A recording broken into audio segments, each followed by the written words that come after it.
Hey, Shalom Israel. This is the Israelite School of Universal Practical Knowledge, started out of 1 West, 125th Street, Harlem, New York, under Commanding General Yohana. I'm Priest and Officer Tapazar. This is the ISUPK Killeen Weekly Sabbath Service. And with that, I Mijim, which means to stand.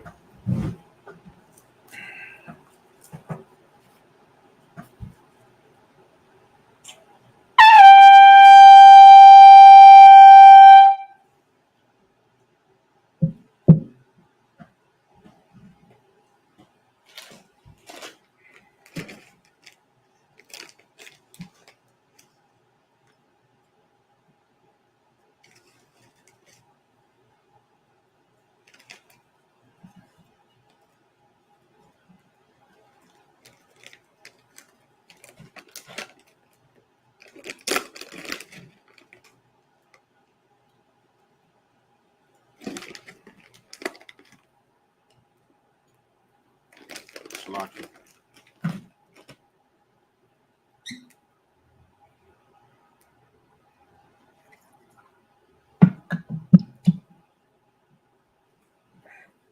La Yashala.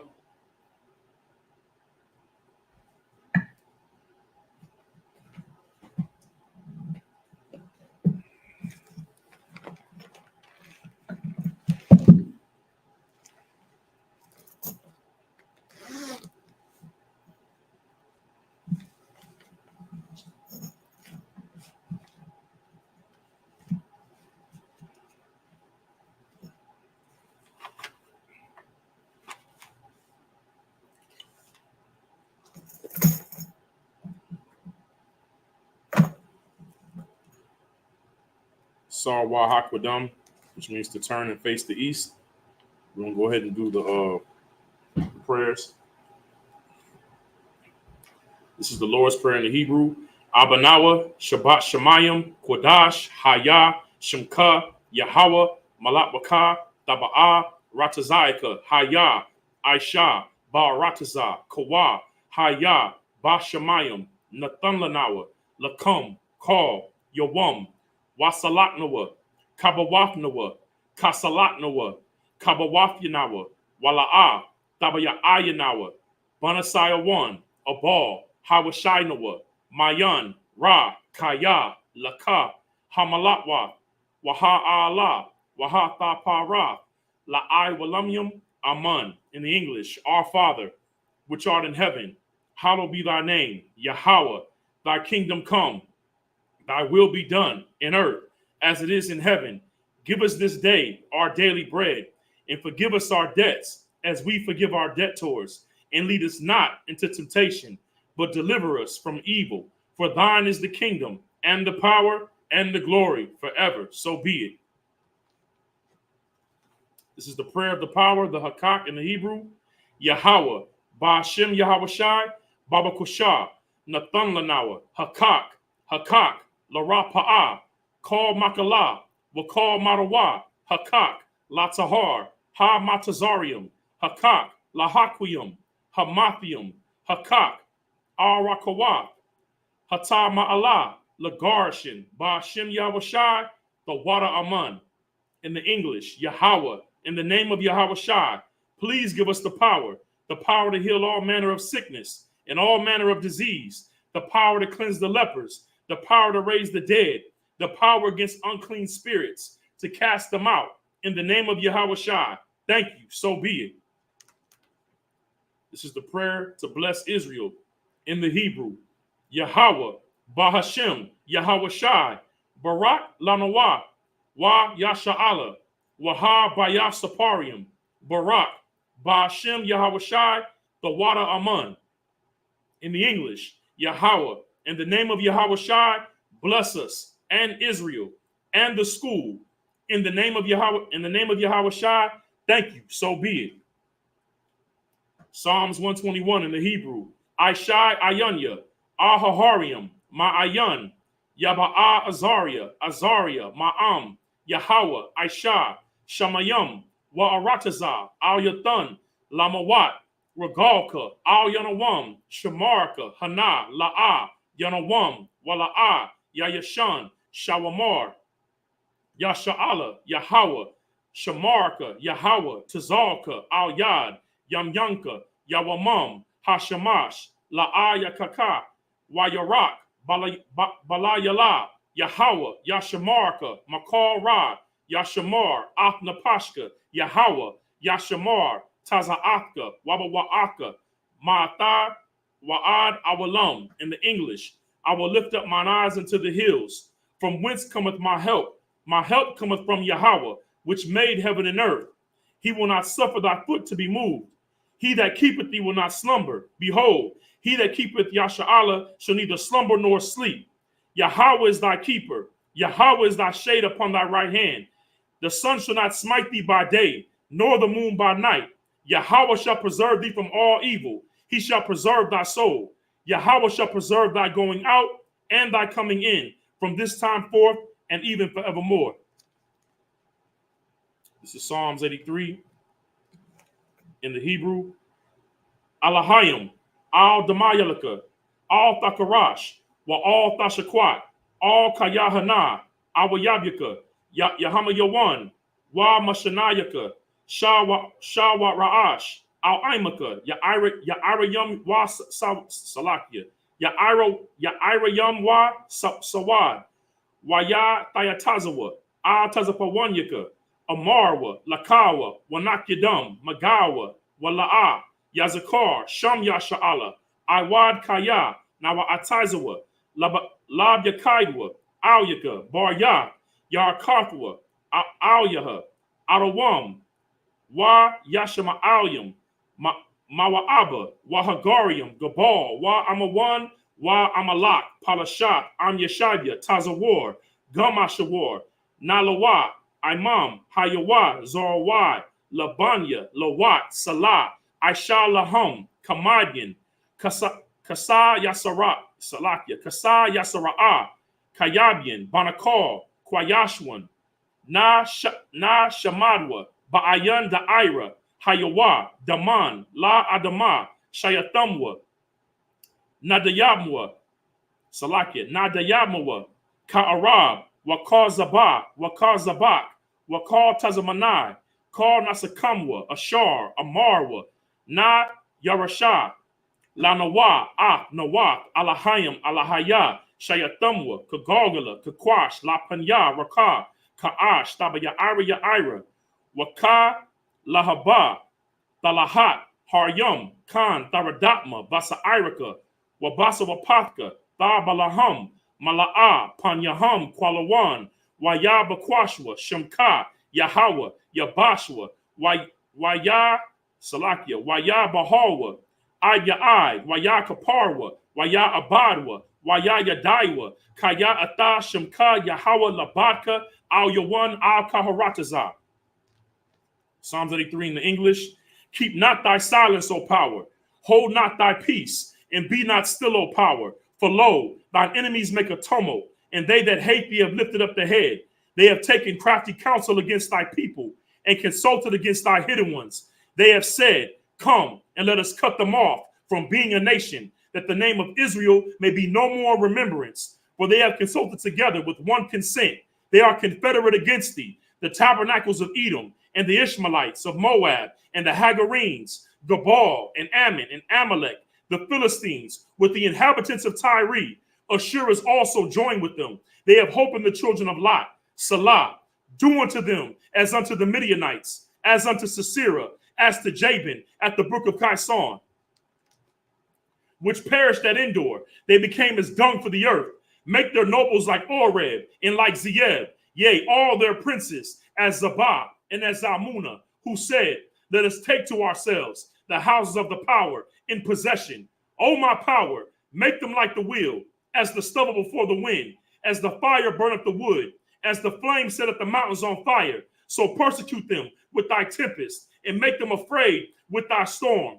Fill their faces with shame, that they may seek thy name. O Yahweh, let them be confounded and troubled forever. Yea, let them be put to shame and perish, that men may know that thou, whose name alone is Yahweh, art the most high over all the earth. This is the prayer of the blessing for the power structure in the Hebrew. Barakatah Yahweh, wa Yahweh Shai, wa Mayaka Allah, wa Alahayim, Matazabaya, Alawak Yahana, Ha alawapium, ha saranium, ha kutazayanium, ha kayalium, waha akwathian, Yahweh, Ba'ashem Yahweh Shai, the water Amun. In the English, bless you, Yahweh, and Yahweh Shai, and Michael, and the angels, commanding General Yohana, the generals, the captains, the officers, the troopers, and the sisters. Yahweh, in the name of Yahweh Shai, thank you, so be it. This is the curses. Blessed are you, Yahweh, King of heaven and earth, and all things living. Yahweh, in the name of Yahweh Shai, listen to us now, right now. Send evils and curses and punishment and destruction to the heathen that speak against us, thy prophets, the teachers, the princes, and the priests, the Israelite brothers, and the school. Send evils and curses and punishment and destruction to the heathen, and shake loose the treasure of the rich of Israel that refuse to give to the school. Force their riches to enter into thy sanctuary. Send evils and curses and punishment and destruction to the Edomites and the nations and their drug dealers, the court system, the prison system, Planned Parenthood, all the governments of our enemies, Amalek synagogues and armies, the Roman Catholic Church, the Pope, Islam, Christianity, Egyptology, militia, the Ku Klux Klan, the Aryan Nation, skinheads, posse comitatus, the gay movement, the lesbian movement, spies, workers of witchcraft, NASA space programs, the Army, the Navy, the Air Force, Marines, Wall Street. Open up the internet and the airwaves, the cable access channels, and the radio channels. Convict the spirit of any of thy people that seek to stop us, and bring swift destruction to all the heathen that stand in the way or try to stop us from broadcasting your words throughout the planet Earth. Let loose all the plagues, cause them to go to and fro through the earth and consume them. Let the plague shake the house of the thief and the murderer. Let Yahweh Shai, Michael, and Gabriel come down with the flying saucers and punish all the heathens that come up against us as we speak thy word. Cause it to be known by all that it is the angels that have done it. Cause it to be spread throughout the media, throughout the whole world. Cause them to shake at thy coming. In the name of Yahweh Shai, thank you always. So be it.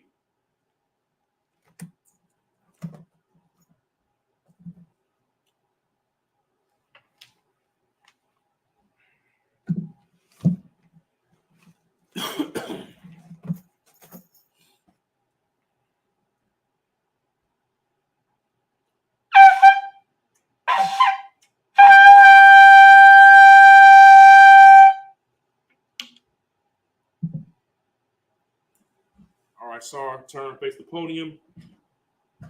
Yeshabia, which means to sit.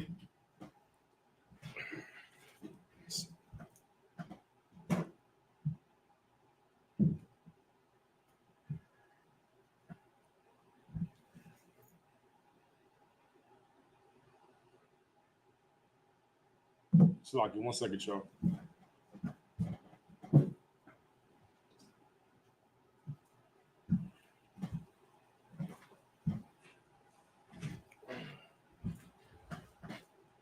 So, Shalom, Yahweh Shem Yahweh Shai, Barakathum to the brothers, and Shalom, Yahweh Shemal, Atham Ba'Shem Yahweh Shai to the sisters.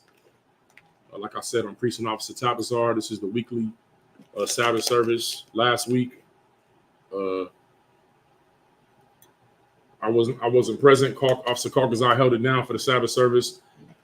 I think I believe we ended at Genesis 19:32.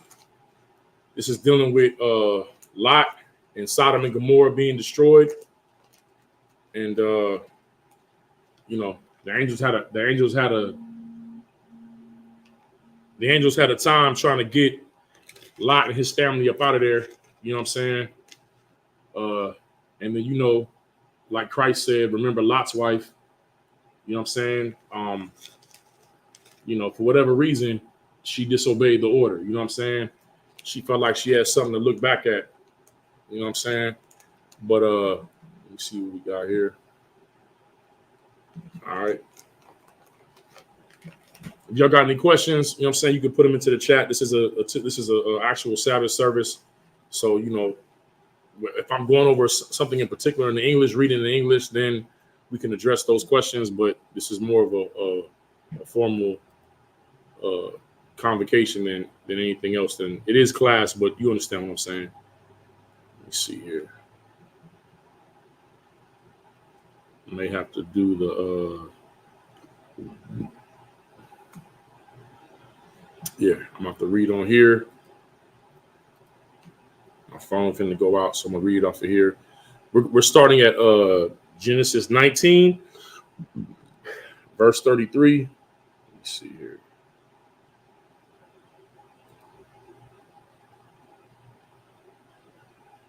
Okay. Do this.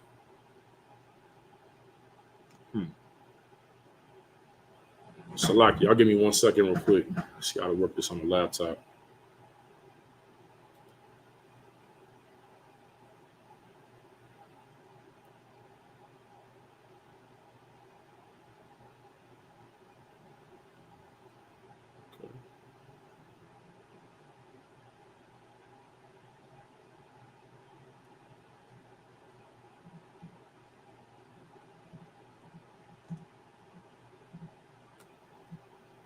Like I said, we're in Genesis 19:33. Okay, Most High in Christ. And so there were some neighboring cities that were near Sodom and Gomorrah, but after the destruction, Lot was like kind of, he was terrified. He was shook because the whole city got destroyed, and he asked, could they hold off until he got to a city where he felt safe, even though the angels knew what they was going to do. But you know what I'm saying, you understand, he was terrified, man. So at this point, he's in a cave. I don't remember in particular the area that he was in, but he's in a cave, and his daughters, so that, this is what they said, but they thought that the whole earth got destroyed. You know what I'm saying? And so they, they pretty much had the idea like that they wouldn't have another man to be able to, produce children with or whatnot. Hold on 1 second, y'all. It's a lot.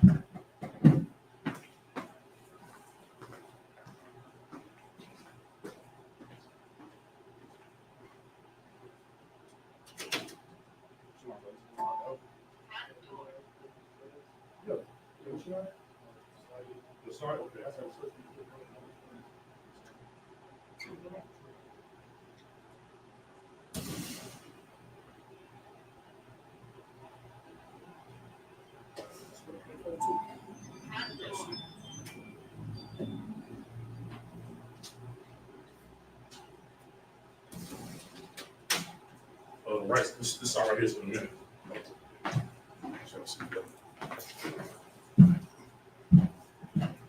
So lucky, y'all.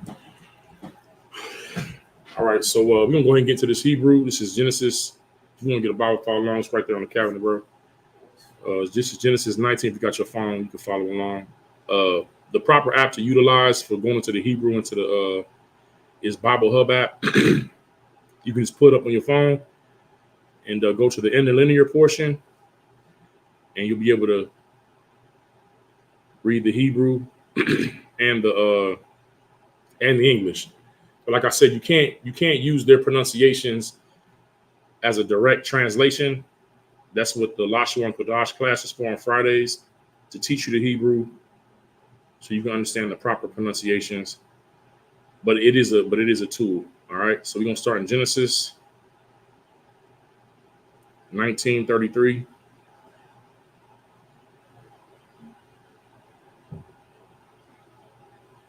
Let's see there.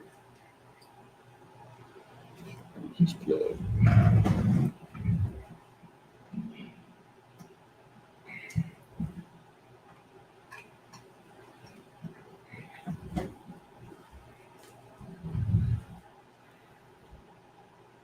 All right, this is Genesis 19:33 in the Hebrew. Waya ba'awa Shanya, Shanya,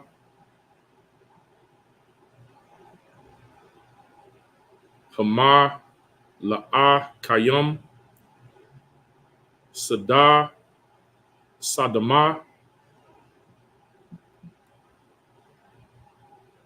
Ba'irab. Oh, Salaki,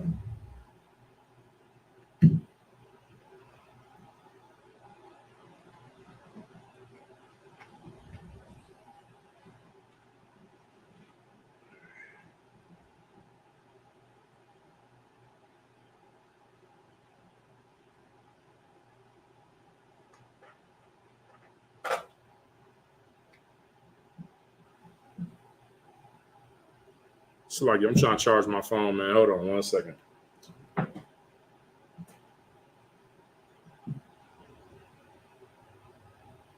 Okay, there we go. Salaki. All right. Ba'irab,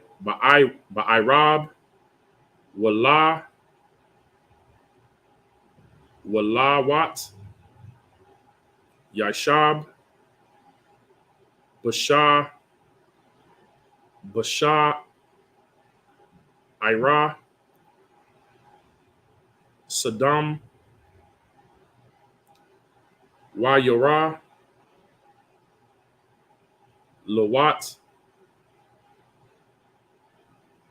Wayaquayum, Laqua, Ra'atham, Waya, Shatakawa, Salakia, Waya, Shata, Kawa, Salakia, Apayam, Ora, Tazaha. That's verse 1. Excuse me. Let me get to 33. Salakia. All right, verse 33. Wata Shakwa, Salakia. Wata Shakwa, Yawa, Ata, Abba, Yahan, Yayan, Bala, Yala, Hawa'a, Wata, Ba'a,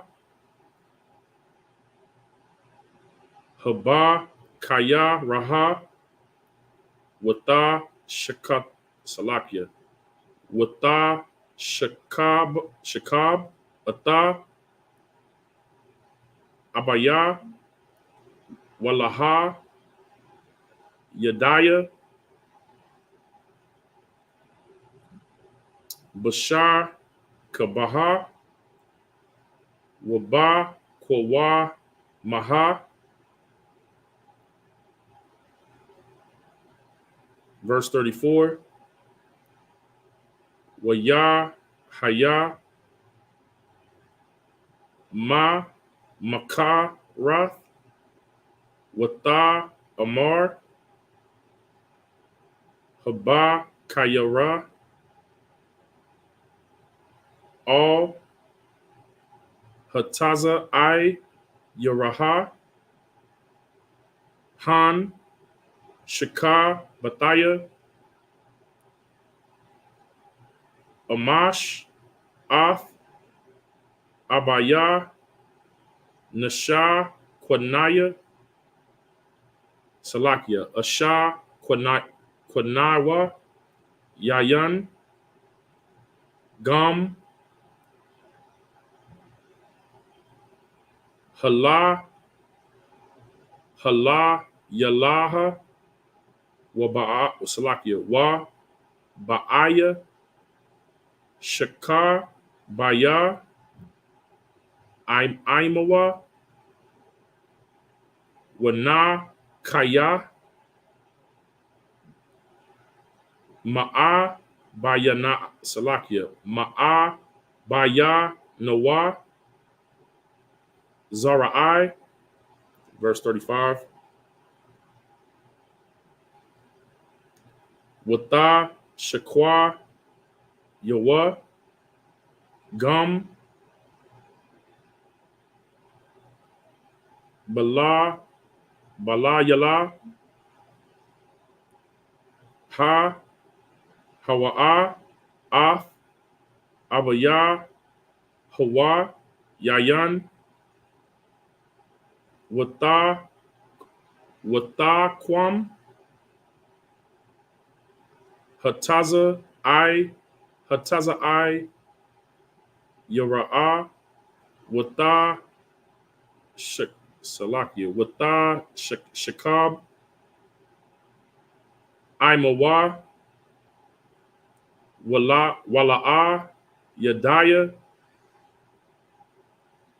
Bashar, Kabaha, Waba, Kwama'a, verse 36.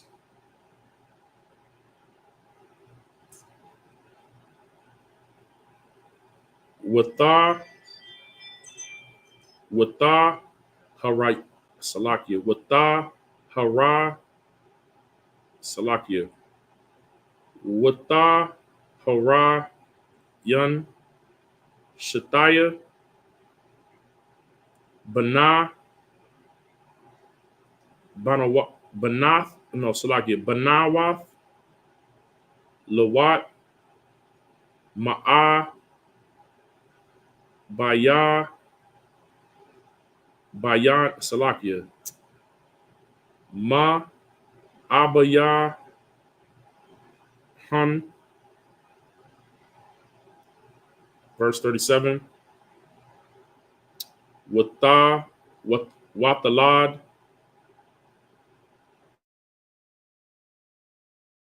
Habaka Yara'a, Ban, Watakwa Ra'a, Shamawa, Salakia, Shamawa,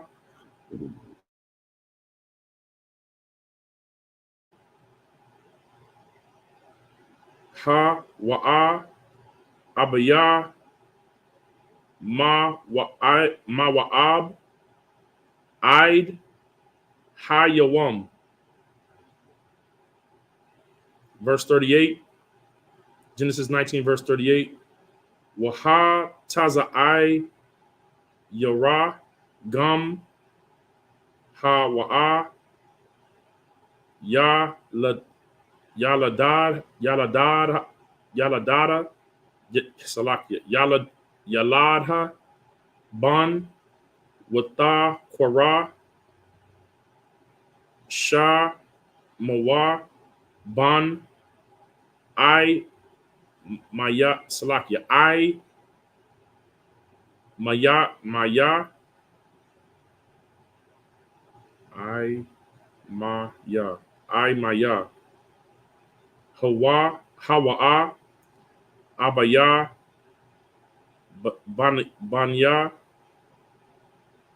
Banya I Mawan I Hayawam. Verse 39, just Genesis 20, verse 1. Waya Sa'ai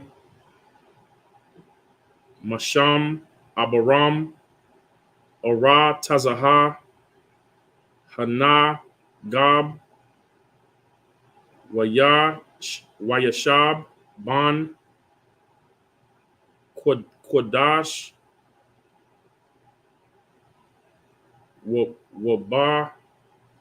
Wabayan Shawar Shalakia Shawar Wayagar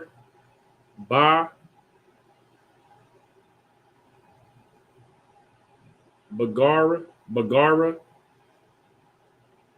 Genesis 20, verse 2. Wayamar Abaram Al Shara'a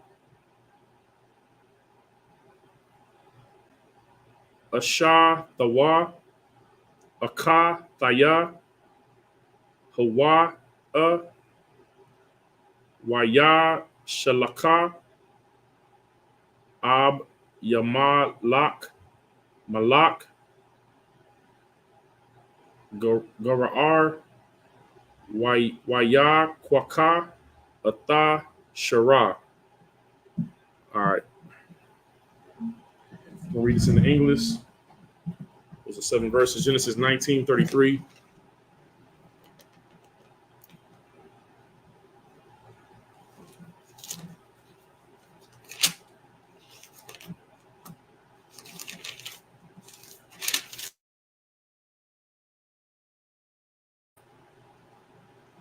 And they made their father drink wine that night, and the firstborn went in and lay with her father, and he perceived not when she lay down, nor when she arose. So basically, Lot's first daughter, like I said, they said that they thought that there were no more men left on the earth after the destruction of Sodom. We can't really presume anything outside of what the scriptures say, but that was a foolish thought, and what they did was make a plan to come together and get their father intoxicated with wine and then lay with him to produce seed. All right, they thought all the men were dead besides him. That's what they said, but that's unlikely. They just was probably on some freaky stuff. You understand? But they got their father drunk. The first daughter comes in, gets him drunk, and he's not aware that she's coming in when she comes in or when she leaves. All right, that's how drunk he was. Verse 34, and it came to pass on the morrow that the firstborn said unto the younger, behold, I lay yesternight with my father. Let us make him drink wine this night also, and go thou in and lie with him, that we may preserve seed of our father. Verse 35, so she goes to the younger sister and tells her the same plan that she executed the night before. And they made their father drink wine that night also, and the younger arose and lay with him, and he perceived not when she lay down, nor when she arose. Verse 36, thus were both the daughters of Lot with child by their father. All right. And this is why when you see within the law, and it talks about, in fact, let me go to that real fast. I want to say it's around, this is always Christians or Christian Israelites, fake Israelites, they always will go to the scripture to try to protect white people. But we're going to go there and show, you understand, why Moses put this in the law. It's because of this situation right here.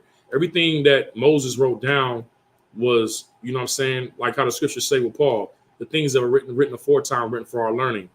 Everything Moses laid down had already been established prior to him. Moses didn't bring nothing new. Okay, let's go to Deuteronomy 23.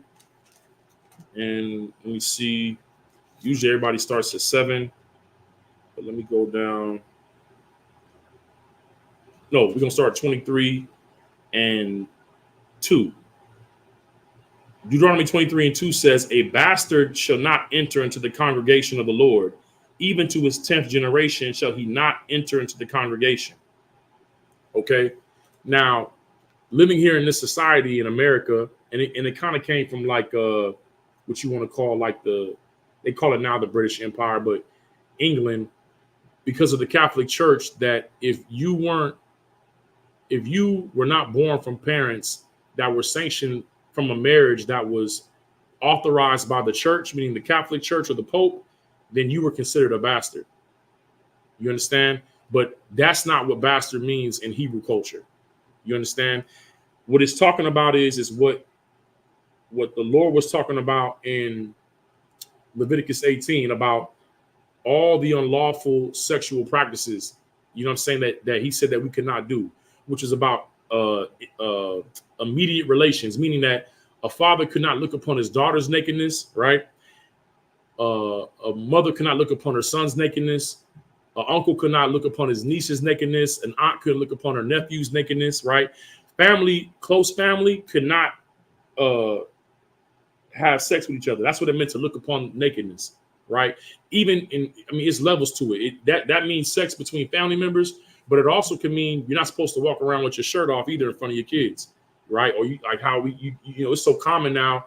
People go to the pools and stuff. People have their shirts off. Women are in swimsuits and all that. They're showing their nakedness to other people. You're not supposed to see that, because the only person that's supposed to see that is your husband or your wife. Now, when kids are babies and you're giving them baths, we're not talking about that. All right. We're talking about at the age where they can understand what nakedness is. All right. So what this is talking about here, a bastard was the product of an incestuous relationship. You understand? That's what a bastard was. It's not talking about whether or not, because why? Sex is marriage. So we weren't handing out certificates of marriage in our culture. You understand? You would go to a father, you know what I'm saying, to ask, to court his daughter. He would sanction it. You have to come up with a dowry.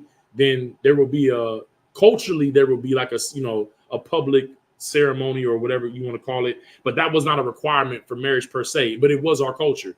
Just like nowadays, our people, if you don't get married instead of have a wedding, they don't feel like it's a real marriage. But to the Lord, when you become one flesh, there's only one way for you to become one flesh, and that's to have sex. That's your wife or that's your husband. I know that's hard to hear for a lot of y'all, but that's just what it is. That's how the Lord looks at it. So I know in your heads, a lot of y'all are like, well, dang, I've had 30 wives or I've had 30 husbands. Okay, you understand? But you didn't know any better. Repent from that. Then all that gets how you live. That's what being born again means. You understand? All right. But this word bastard is talking about a child produced from an incestuous relationship. And we're going to see in the next scripture. Verse 3, an Ammonite or Moabite shall not enter into the congregation of the Lord, even to their 10th generation. It's the same judgment as for the bastard. Why? Because that's where Ammon and Moab came from. They were the products of an incestuous relationship. The oldest daughter lay with her father and produced Moab. The younger daughter went behind her and did it and produced Ammon. These are who you call the Chinese and Japanese today. This is why when you look at them and they look like Down syndrome babies, like even their facial structure, because that's where they come from. That's their origin. You understand? But the scripture says they can't come in. And really, the 10th generation means they can't come in at all. That's basically what it's saying. He's saying 10 generations, but you got to understand a generation is a long time. You understand? Three or four generations down is a long time, let alone 10. All right. So it's just how we talk. Like, I'll be there in a minute. You say that to black people, that could mean an hour, 30 minutes. You can't come in for 10 generations. You're not coming in. That's what it's saying. Okay. Hold on. Even to their 10th generation shall they not enter into the congregation of the Lord forever. So the 10th generation just means you never coming in. That's all it really means. You can't read the scriptures like how our oppressor reads it, because he's very literal. Black people, it's like battle rap. When we say things, we saying something, but it really means something else. You know what I mean? If I say I'm finna go to the trunk, it could be a lot of things in the trunk, a wheel, luggage. But when we hear that, we know exactly what it means. It's time to move around.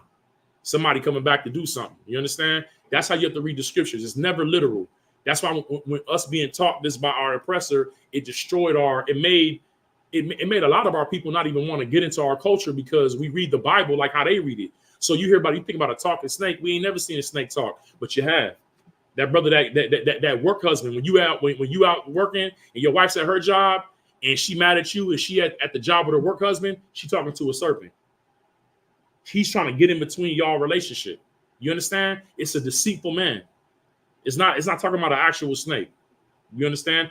The Lord uses that kind of language like we're a metaphorical, figurative speaking people. So the Lord refers to his men, the men of Israel, as what? His sheep, his flock. That's like a general having soldiers in his army.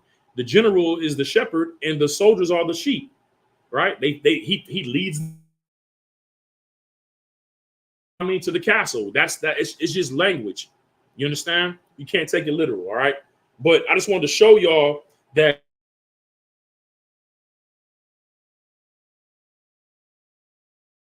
for things that happened between the families that came out that were either around Abraham or came around Abraham or by Abraham. These things came into play.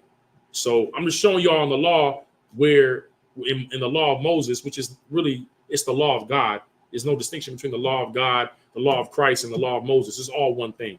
You understand? People try to separate it because they don't want to keep the commandments. But when this happened, this is what separated Lot and his children from our family. Because You see when Lot got into it with Abraham, or not Lot got into it with Abraham, but Lot's herdsmen and Abraham's herdsmen were clashing, and they were fighting over like the watering holes for the cattle and the flocks.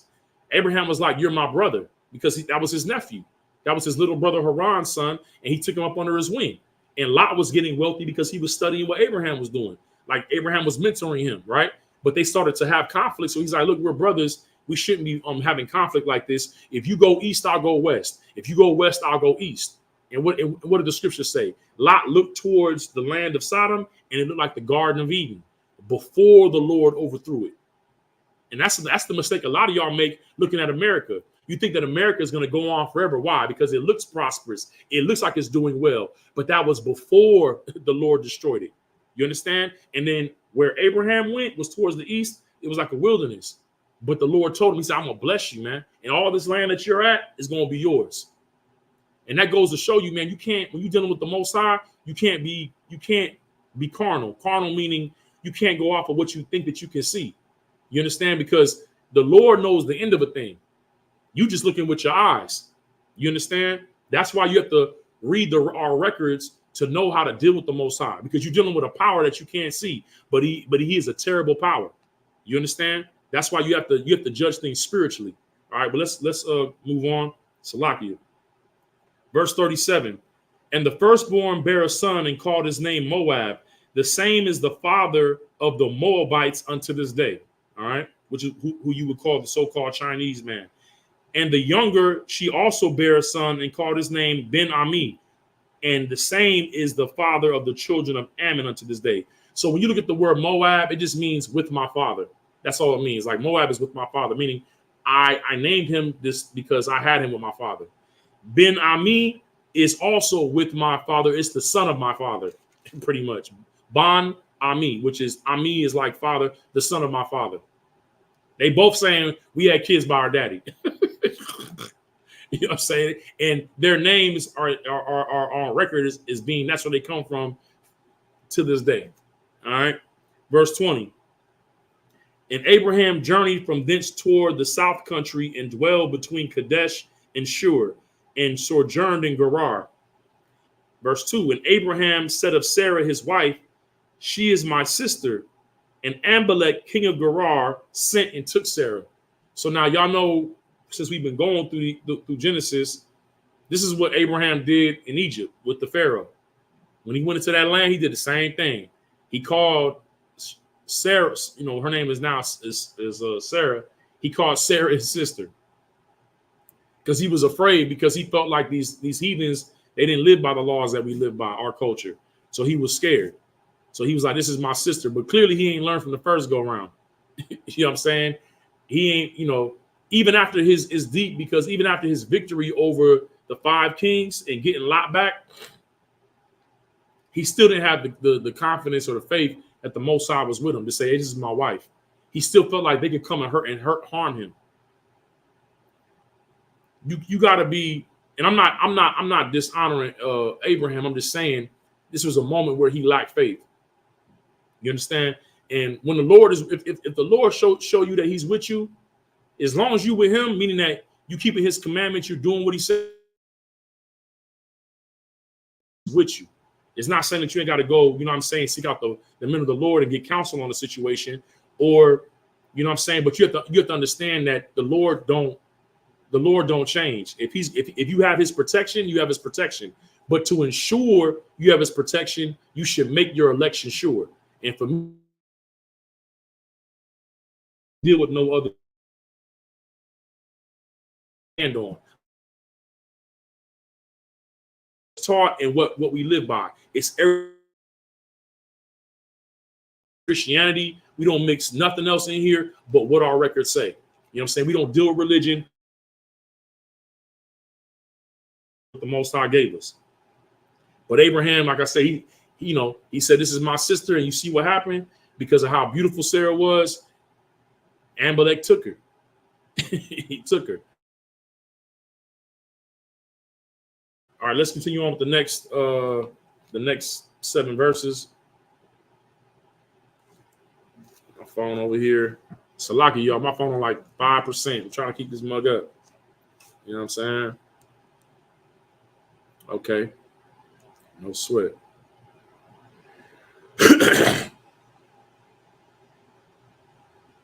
All right, Genesis chapter 20, verse 3.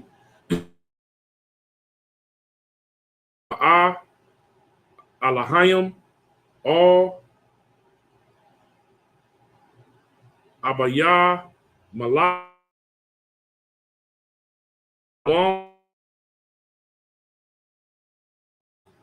Hala, Yala, Wayamar, Lawa, Hana, Salakia, Hana, Hanaka, Hanaka,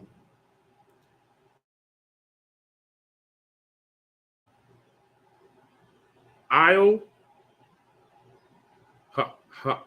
Salakia, Ha'a, Shaha, Ashar, Laqua, Kata,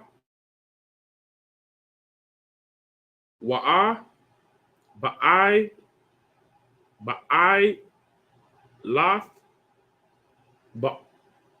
Ba'ai, Salakia, Ba'il, verse 4. Wa'ab, Salakia, Abaya, Malak, La'a, Korab, Al, Yaha, Wayamar, Adonai, Salakia, Denaya, Hagar, Waya, Gum, Sadak, Salakia, Tazadak, Salakia, Taha, Harag, verse 5, Hala'a, Hawa'a, Amar, Laya, Aka, Thaya, Hawa'a, Waha, Ya'a, Gum, Hawa, Amara, Akaya, Hawa'a, Batham, Laba, Baya, Waba, Nakwayawa, Ka, Paya,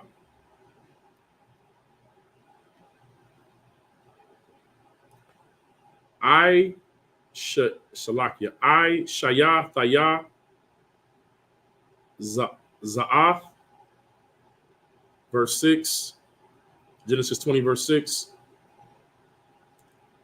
Waya, Salakia, Wayamar, Al, Yawa, Ha, Alahayim, Baka, Layam, Gum, Ana, Kaya, Yada, Thaya, Kaya, Batham, Laba, Baka, Shayata, Zath, Wa'a, Kashai, Salakia, Kashak, Gum, Ana, Kaya, Wathaka, Maka, Tawa, Laya, Al, Khan, La'a, Natha, Thayaka, Lana, Ga'ai, Al Yaha. Verse 27. I select it. Verse 7. Wa'ai, Thaha, Hashab, Ashaf,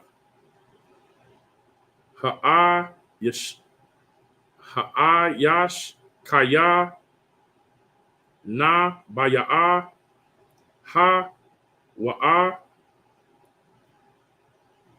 Waya, Thapa, La, Ba'idika,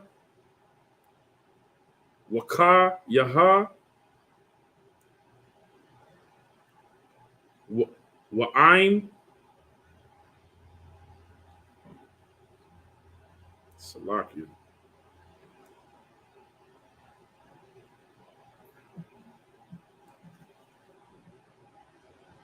Ayah, Naka,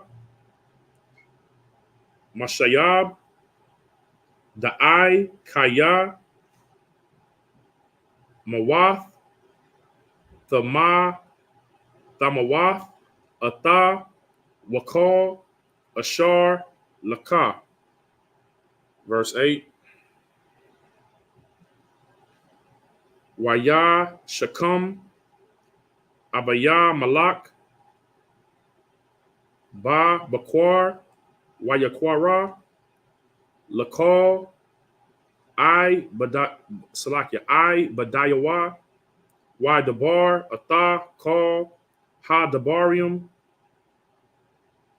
Ha'a Laha, Ba'a Zanaya Yahum, Waya Yarawa, Ha'a Nashayam, Ha'a Nashayam, Ma'ad. Genesis 20, verse 9.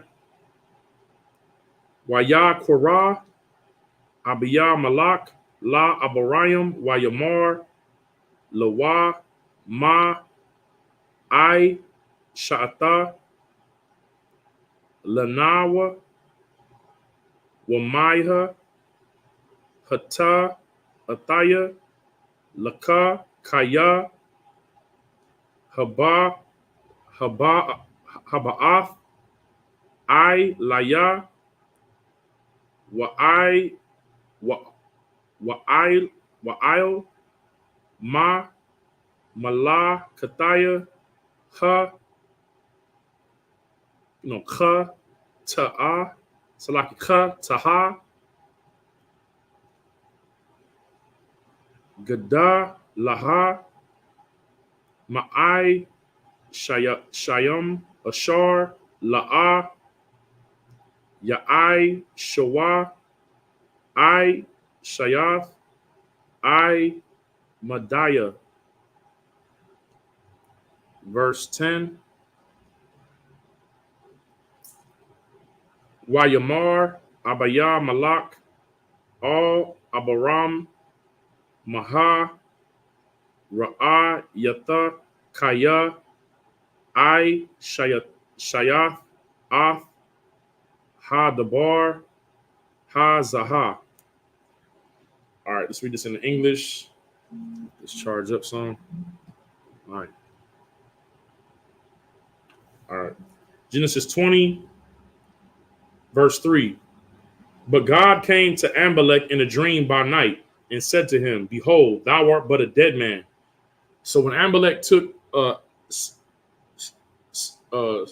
Sarah or Sarah, Abraham's wife, he didn't know the situation, but the Lord came to him in a dream. You gotta understand he's the king. So ain't nobody finna tell him what to do.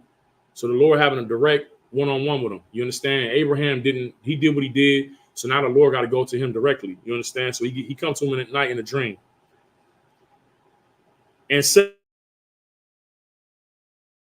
woman which thou hast taken,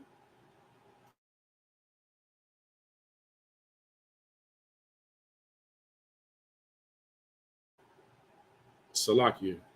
Guess we're having some issues.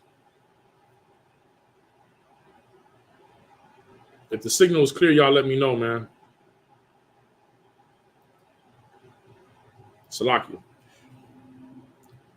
And Amalek had not come near her, meaning that he had not slept with her. And he said, Lord, wilt thou also slay a righteous nation? You know what I'm saying? And, that's in his mind. You know what I'm saying? Basically, all he's saying is, would you punish me for something I haven't done? You know what I mean? And verse 5, said he not unto me, she is my sister, and she even herself said, he is my brother. In the integrity of my heart and innocency of my hands have I done this. All right, meaning I didn't know no, I wasn't any the wiser. I didn't know no better. All right. And God said unto him in a dream, yea, I know that thou did this in the integrity of thy heart, for I also withheld thee from sinning against me.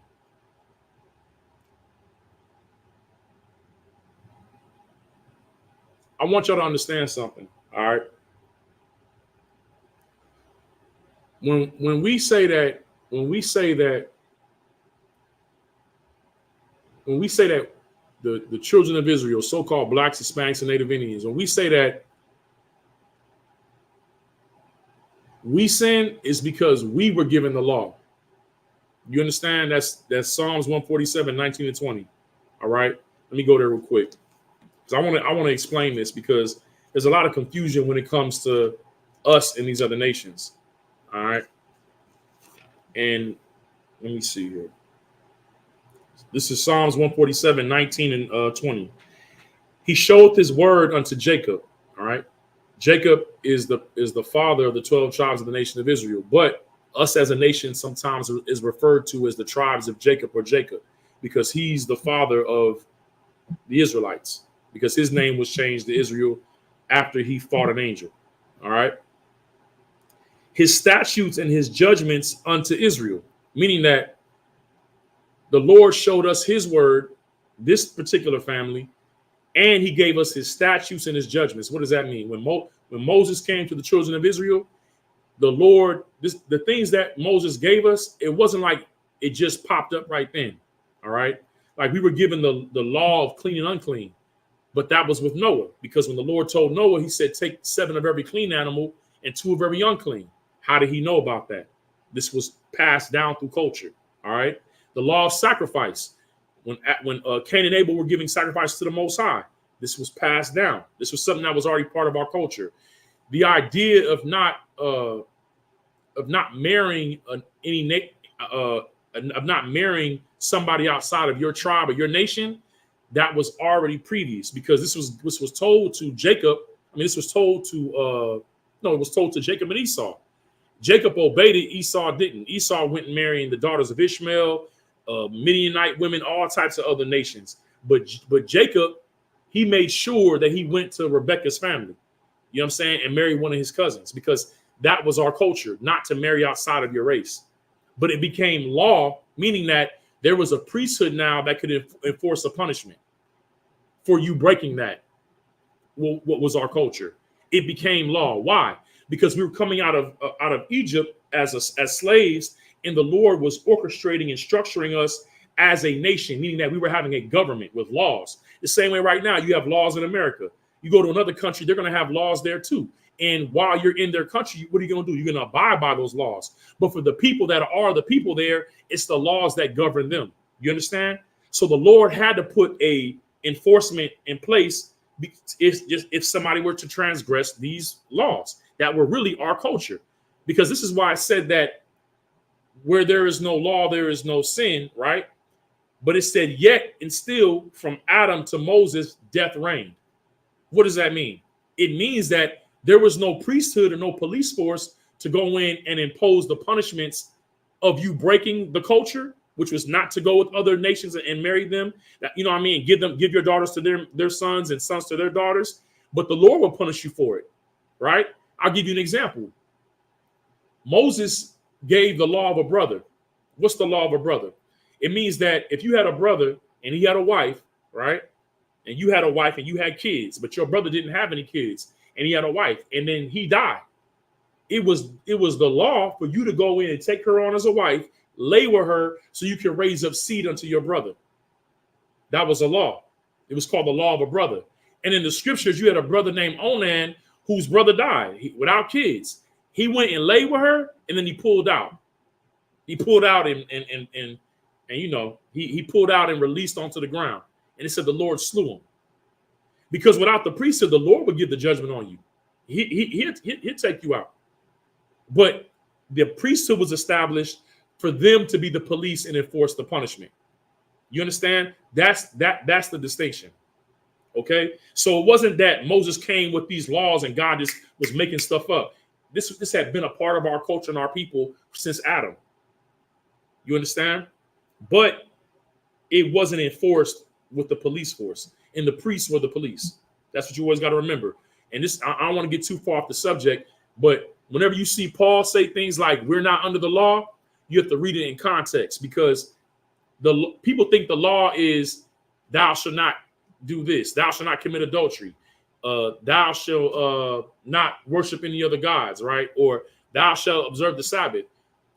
That is the law. But when Paul's talking about the law, he's talking about thou shalt not commit adultery, and if you find the adulterer, you will stone him to death.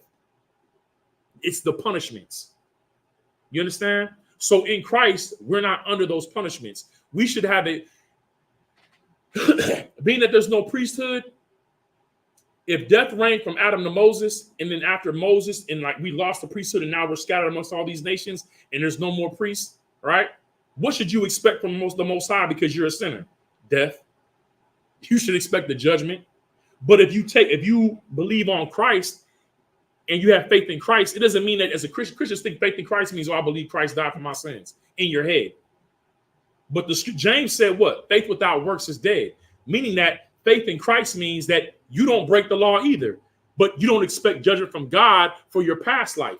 Now you live in Christ, meaning that the sacrifice that Christ made, if you believe in that and you accept it, because you can't give animals no more. We can't give animals no more to the Most High. He's done with that. He was done talking to us. That's why Christ is the mediator between us and the Most High, because of his death, then we have access to the Most High through Christ. Meaning that if we live in Christ, we don't go back and start breaking God's laws now. That's why he got put on the cross. That's why he got hung. Because we violated the Most High. Now what we do is we live unto Christ. That we kill the old man, we're born again, and the brother that was selling drugs, laying with women, throwing them away, sleeping with prostitutes, that man is dead. Now you have a new name. Now you're a new person, right? But you don't go back to doing what you did before. And that's what Christians think. Christians think that Christ died for them to continue on sinning, that, he died for their past, present, and future sins. You're highly mistaken.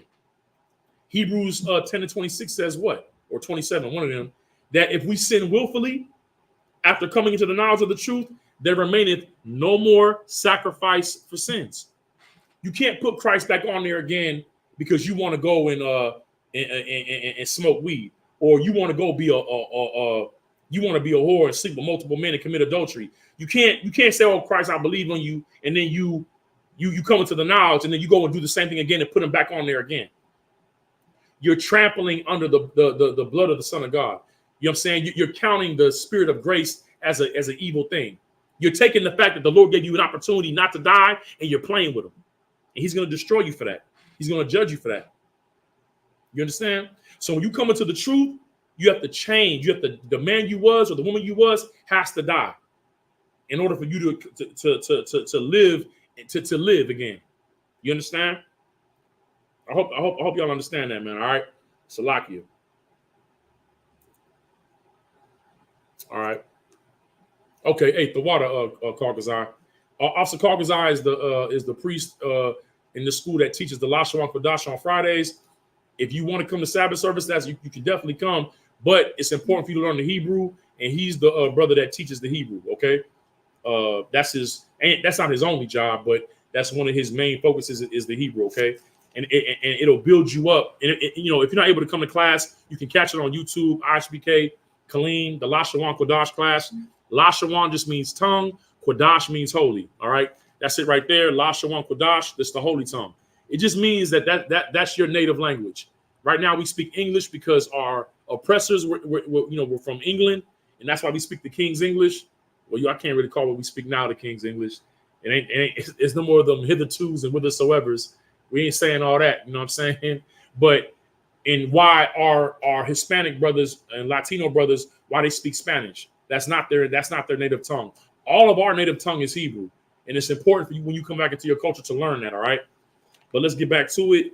Genesis, let me see. I think we were at verse 6. Oh, this is why I was bringing this up, the whole sinning thing. We sin against, the scriptures say that 1 John 3 and 4 is sin is the transgression of the law, right? Our sins against the Most High needed a mediator because we had a covenant with the Most High. The Lord never made a covenant with these other nations. So I want to explain this to you. When it talks about their sins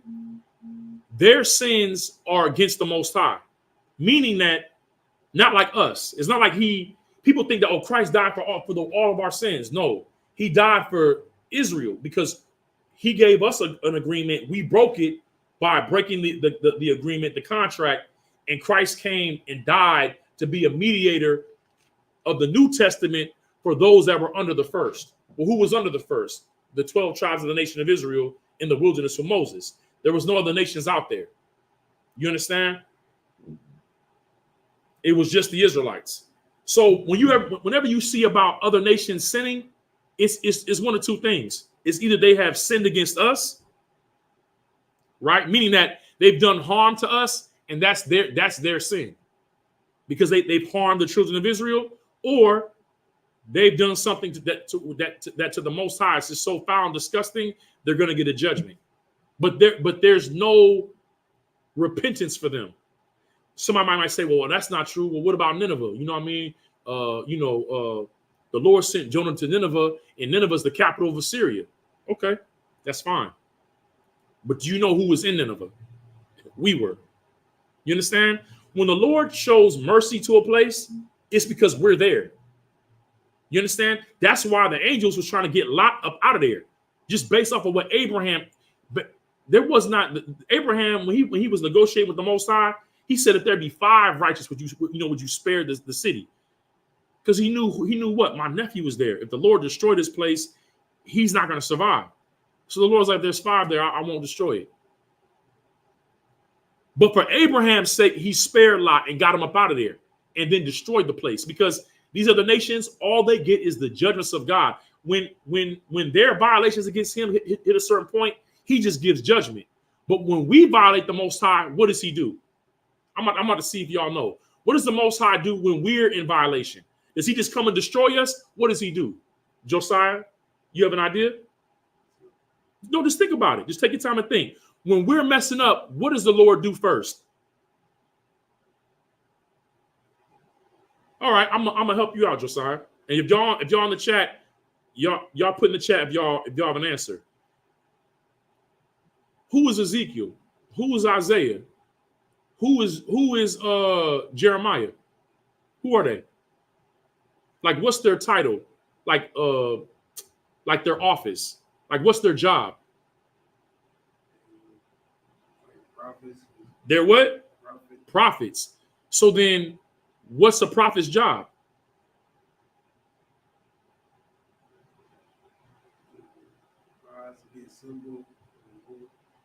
You're right. That's right, to be a symbol.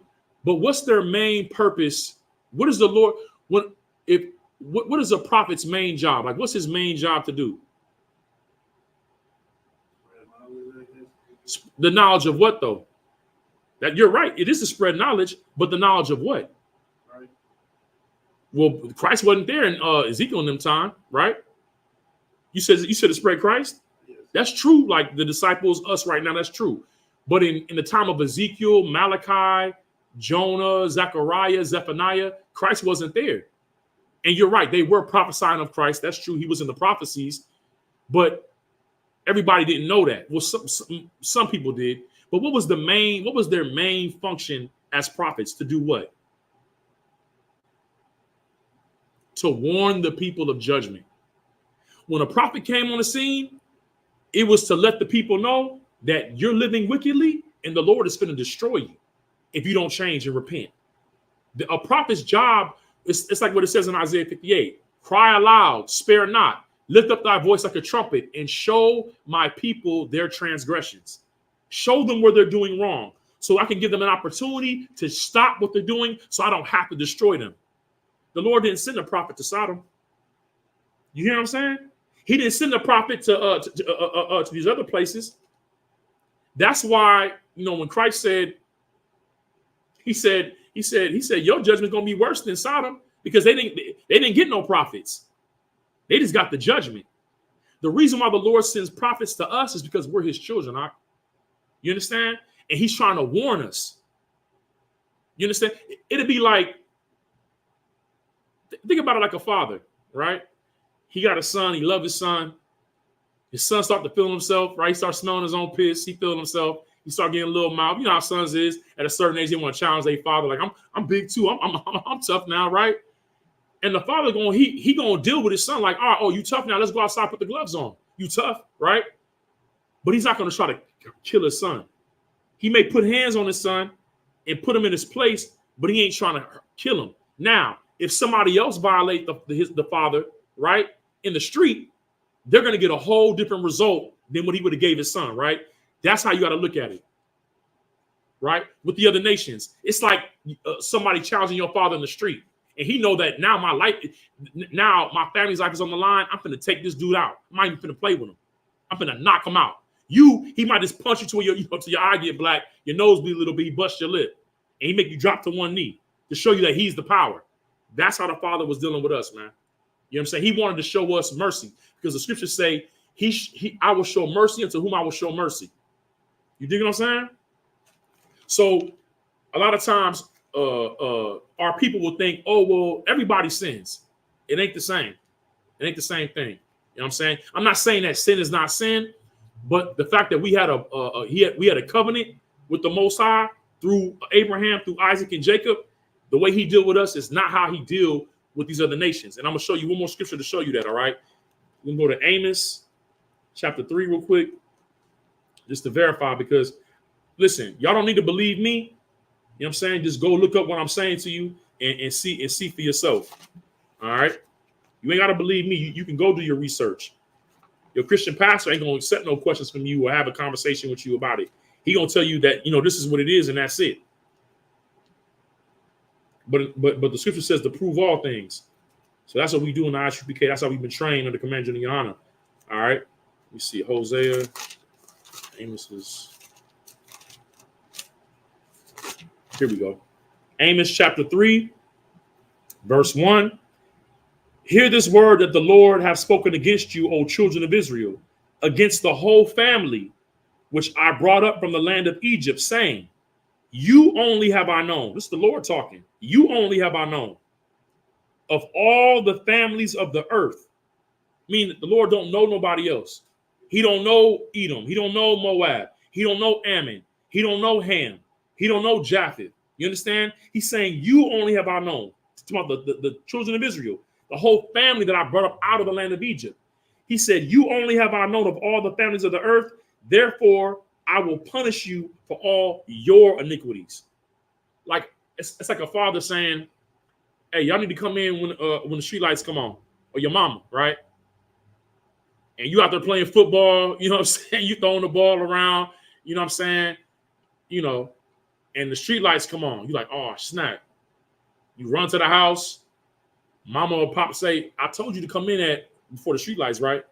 I did. So why weren't you in? Oh, I was out there with, Daquan and Javion, man. We just throwing the ball. They was out there with me. Okay, but did I tell Javon and Daquan to come here before the street lights? No, ma'am. No, sir. Who did I tell? Me? All right, I'm going to tear your behind up. They're not going to go out there and punish Davon and Daquan. Why? Because those aren't their children. That's what the Lord is saying right here. I only know you, and I told you what to do. So I'm going to punish you for that because you belong to me. Same way how your parents deal with you. That's how the Most High deal with us. That's why he said the children of Israel. Why? Because he's a father to us. He called Israel his firstborn. You understand? All right. So you can't include everybody in your situation with your parents. You know what I'm saying? Your parents deal with you. They're not dealing with nobody else. That's how the Most High deal with us. All right. Let's get back to this. Genesis 20. I brought that up because of when people see scriptures like this with the Lord talking to Amalek, they look at it like, oh, well, see, other nations can sin against God and God deal with them. Yeah, God is dealing with him. He's talking to him. But why? Because he's dealing with Abraham. And he got a promise with Abraham that what? His seed is going to come up out of Sarah. He can't have the man who he chose having another man go and take his rib, his wife. That's why he's talking to Amalek, not because he cared about Amalek. That's why he just said, you a dead man. You know what I'm saying? That's why he thinks he's like, you a dead man. You better let him go. All right, let's keep reading. And God said unto him in a dream, yeah, I know that thou did this in the integrity of thy heart, for I also withheld thee from sinning against me. Therefore suffered I thee not to touch her. Verse 7. Now therefore restore the man his wife, for he is a prophet, and he shall pray for thee, and thou shalt live. And if thou restore her not, know thou that thou shalt surely die, thou and all that are thine. Meaning that he was going to kill him and his whole nation. That's a whole tribe. He was going to kill everybody. If you don't get this man's wife back, I'm killing you and everybody and all your people. That's what's going to happen. Both sides in Christ. You know what I'm saying? Verse 8. Therefore Amalek rose early in the morning and called all his servants. He was shook, man. And told all these things in their ears, and the men were so afraid. Now, what's heavy is that he told Amalek he's a prophet and he'll pray for you. Even though Amalek didn't do the wrong. Like Amalek didn't know. But the Lord still wasn't going to forgive him for making a mistake until Abraham asked the Lord, like, please don't, he gave me the wife back, don't kill him. You understand? That means that the Lord was only dealing with who? Abraham. He told Amalek, but he said, Abraham will pray for you. But if you don't do this, y'all all dead. That's what I'm trying to say. When the Lord is dealing with another nation, it's usually because we're there or we're involved with them. Not because he gives a damn about them. He don't give a damn about none of them. He give a damn about blacks, Hispanics, and Native Indians. That's it. All right. Verse 9. Then Amalek called Abraham and said unto him, what hast thou done unto us? And what have I offended thee that thou hast brought on me and on my kingdom a great sin? Thou hast done deeds unto me that ought not be done. And Amalek said unto Abraham, what sawest thou that thou hast done this thing? All right. Okay, I'm at 15%. Let's go ahead and to the brother of Matthew 15:24, you're correct. It was a warning. They send prophets to warn us. You're exactly correct.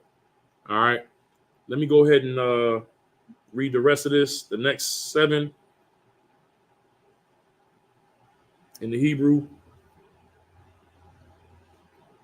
Y'all got any questions? Y'all can put them in the chat along the way. You know what I'm saying? As long as it's on topic. All right, Genesis 20, verse 11. Wayamar, Abarayim, Kaya, Amarathaya, Rak,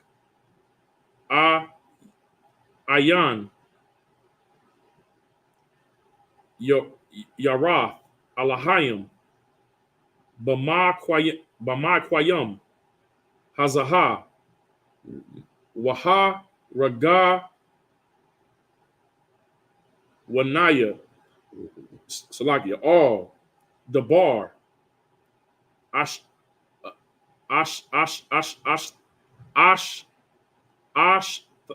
Thaya. Verse 12. Wagum, Amanah, Akathia, Salakia, Thaya, Akathaya, Ba, Abaya, Hawa'a, Aka, La'a, Ba, Amaya, Wata, Haya, Laya, La'a, Shaha. Verse 13. Waya, Haya, Ka'a, Ka'ashar, Hata, Awa, Ataya, Alahayim, Mabaya, Abaya, Wa'amar, Laha, Zaha, Hasadak,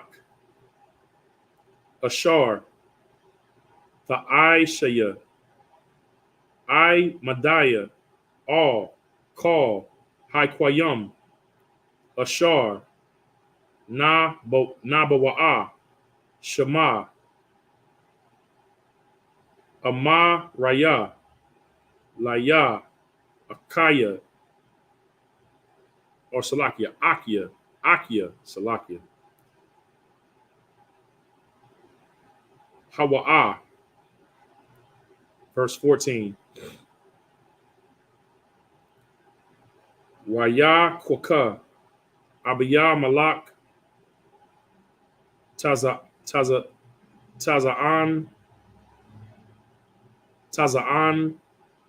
Wabakwayar, Wa'ai Badayam, Washa Washapa Kath, Wayathan, La Abarayam, Wayashab, Lawa, Shara'a, Asha, Thawa. Verse 15. Wayamar, Abad, Salaki, Abiyah, Malak, Hana, Ora, Tazayah, La, Pinya, Salaki, La, Pinya, Ka, Ba Tawab, Ba'ai, Yanayaka, Shab. Verse 16. Wallah, Shara'a, Amar, Hana, Natha, Taya, Alap, Kasap, La'aka, Yarak, Salakia, La'aka, Yaka, Hanai, Hawa'a, Lak, Laka,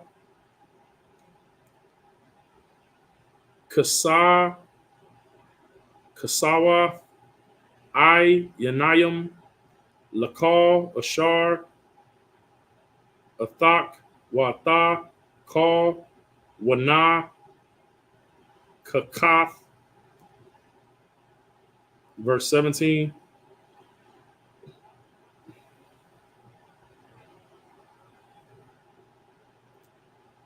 Wayatha, Hala, Abarayam, Al, Ha-Alahayim, Wayara, Kwaha'a, Alahayim, Abaya, Malak, Wata, Aishata, Aishatawa, Wa'a, Maha, Thayawa, Waya, Ladayawa. I'm going to read 7 more. Keep things moving. Verse 18. Kaya, Tazarah, Ashar, Yahweh, Ba'id, Kal, Rakam, Labaya, Abaya, Malak, Al, Dabar, Shara, Aishath, Abarayam.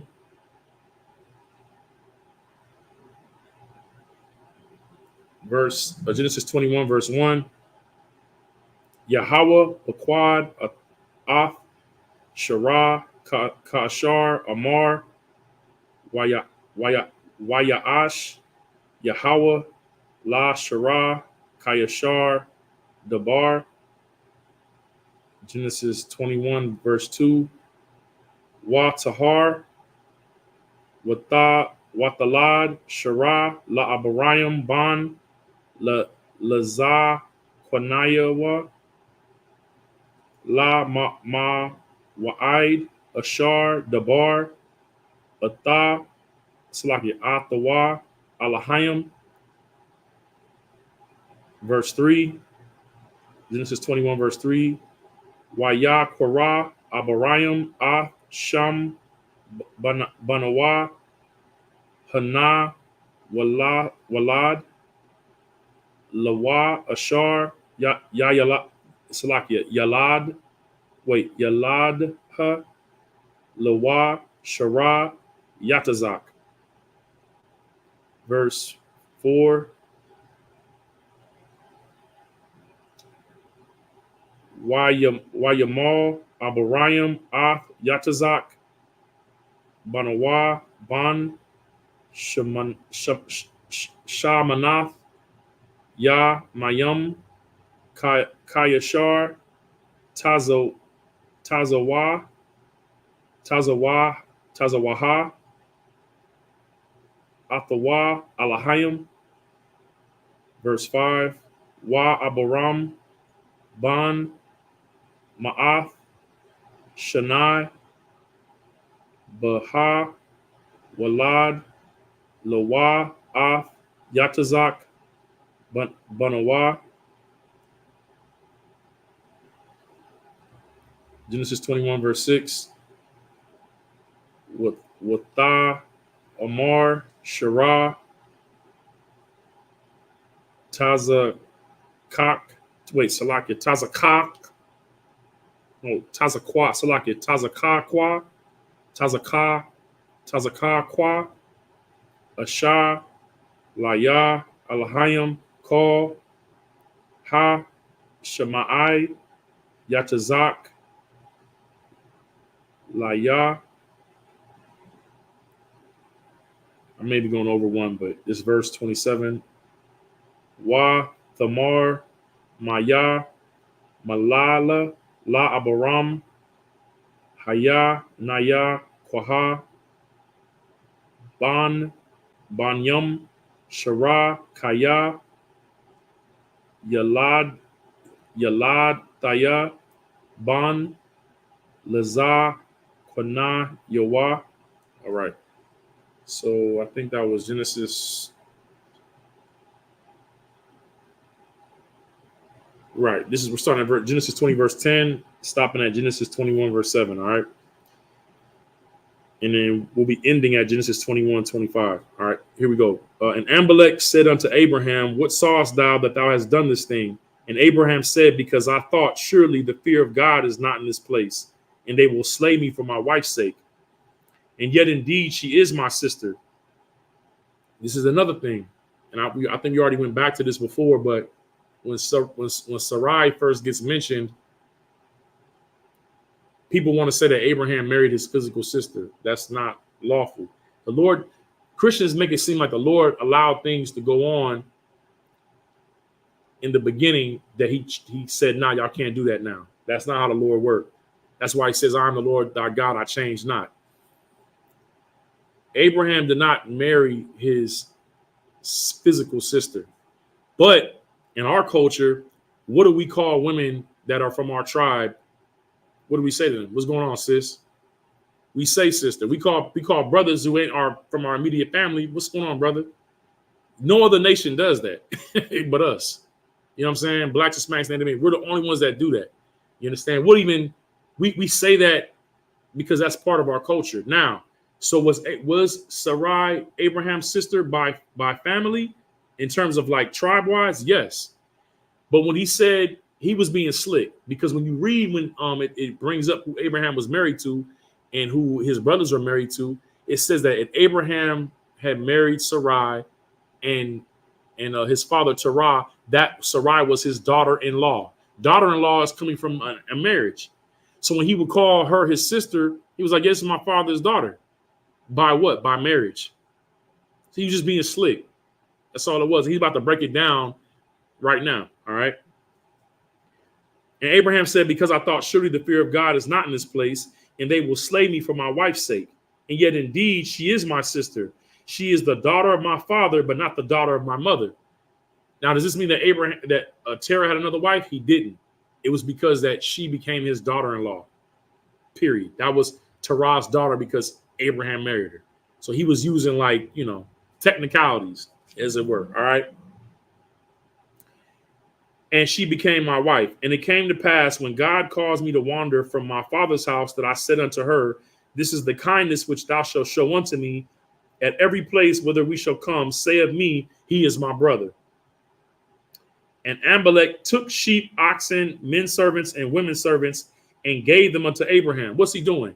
He's giving him of his wealth. Why? Because he's shook. He's scared.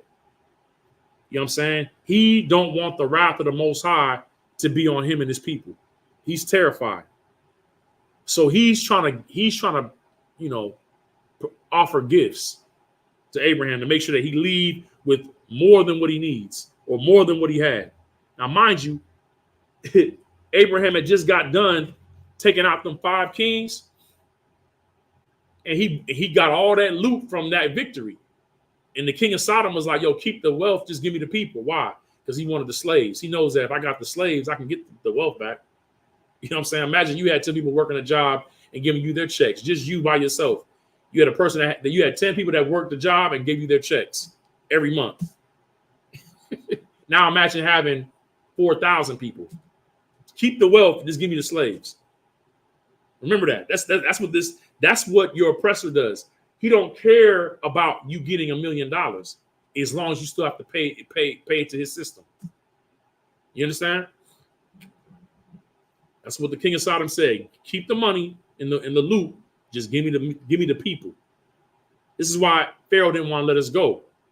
You know what I mean? The Most High told Moses to ask Pharaoh for a 3-day vacation. Right now, y'all got, today's what, Saturday, Sunday? Y'all got Labor Day. He said, give my people 3 days to come and worship me. Pharaoh was like, y'all got 3 days off? You got too much time in your hands. Take the straw out the bricks. Have them make the bricks without straw. That's your oppressor. That's how he see you. As a slave, as a commodity. The Lord see you as what? A royal priesthood, kings and priests, and a royal nation unto himself. This is why it's crazy how compassionate our people are. Y'all want to bring everybody into this thing with the Most High when the Most High knows exactly how they feel about you. They don't give a damn about you, but you still want to try to save them. And they're trying to live off, and they want their kids to have heaven while your kids suffer in hell. And you still trying to get them heaven too. When the Lord is doing everything in his power to make you on top. And you're not even comfortable with the Most High making you the top nation. You still want to bring everybody up with you. And I understand part of that is Christianity, but it's really because of the spirit that the Lord gave you. And that's why we're going to rule.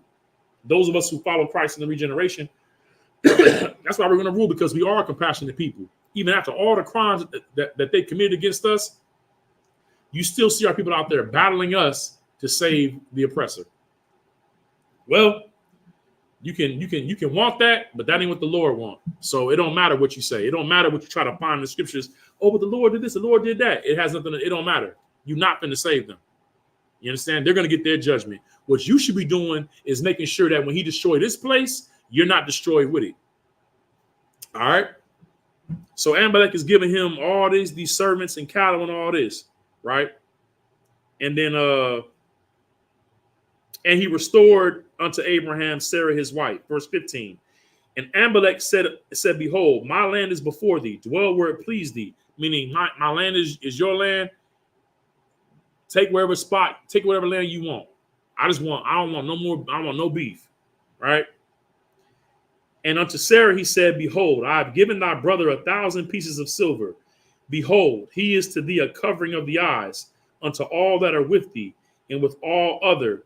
Thus she was reproved, or it says justified.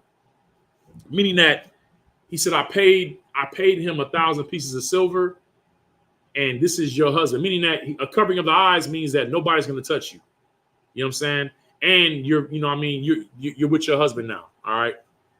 Actually, I need to really get a breakdown on what that means. I'm going to have to call General Muhammad on that and ask him for an actual breakdown of what it means, saying that thus she was reproved. But from what I can see, it's just him saying that I've paid your husband for the violation, and nobody's going to mess with you in my land. Y'all are safe. Okay, you're good to go. All right. So Abraham prayed unto God. So Abraham didn't pray for this other nation until he got paid. Basically, he got reparations for the violation, even though he kind of caused it himself. But then he prayed after he got what he's supposed to get. A lot of times, Christians and Christian Israelites, will say things like, well, through Abraham, all the nations are going to be blessed. But there was a stipulation on that. It said that those that bless us will be blessed, and those that curse us are going to be cursed. So in order for them to get blessed, they would have to bless us. Meaning what? To put us in a position to where we could thrive. You understand?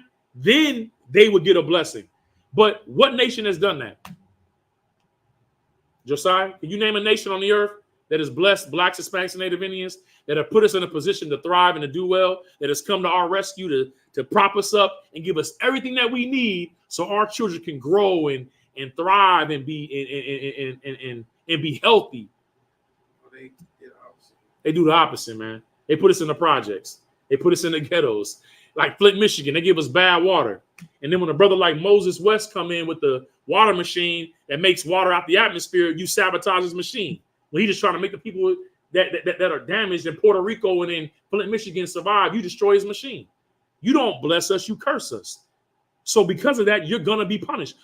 When you think of curse, think of a severe punishment. If you punish us, you're going to get punished. If you harm us, the Lord's going to harm you. That's why he said in Jeremiah, for everyone that devoured you, I'm going to devour them. And every one of them is going to go into captivity, man.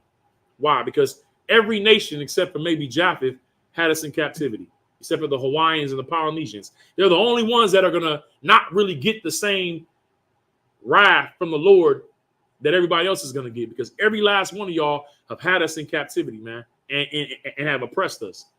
You understand? So listen, y'all always talking about karma. It's just karma coming back, right? It's just what you sow, you're going to reap. That's it. You know, you can argue with us and say, well, I didn't do it. That was my forefathers. But the Lord said, prepare slaughter.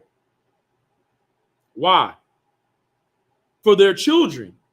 But dang, why are you going to punish the kids? For the iniquity of their fathers.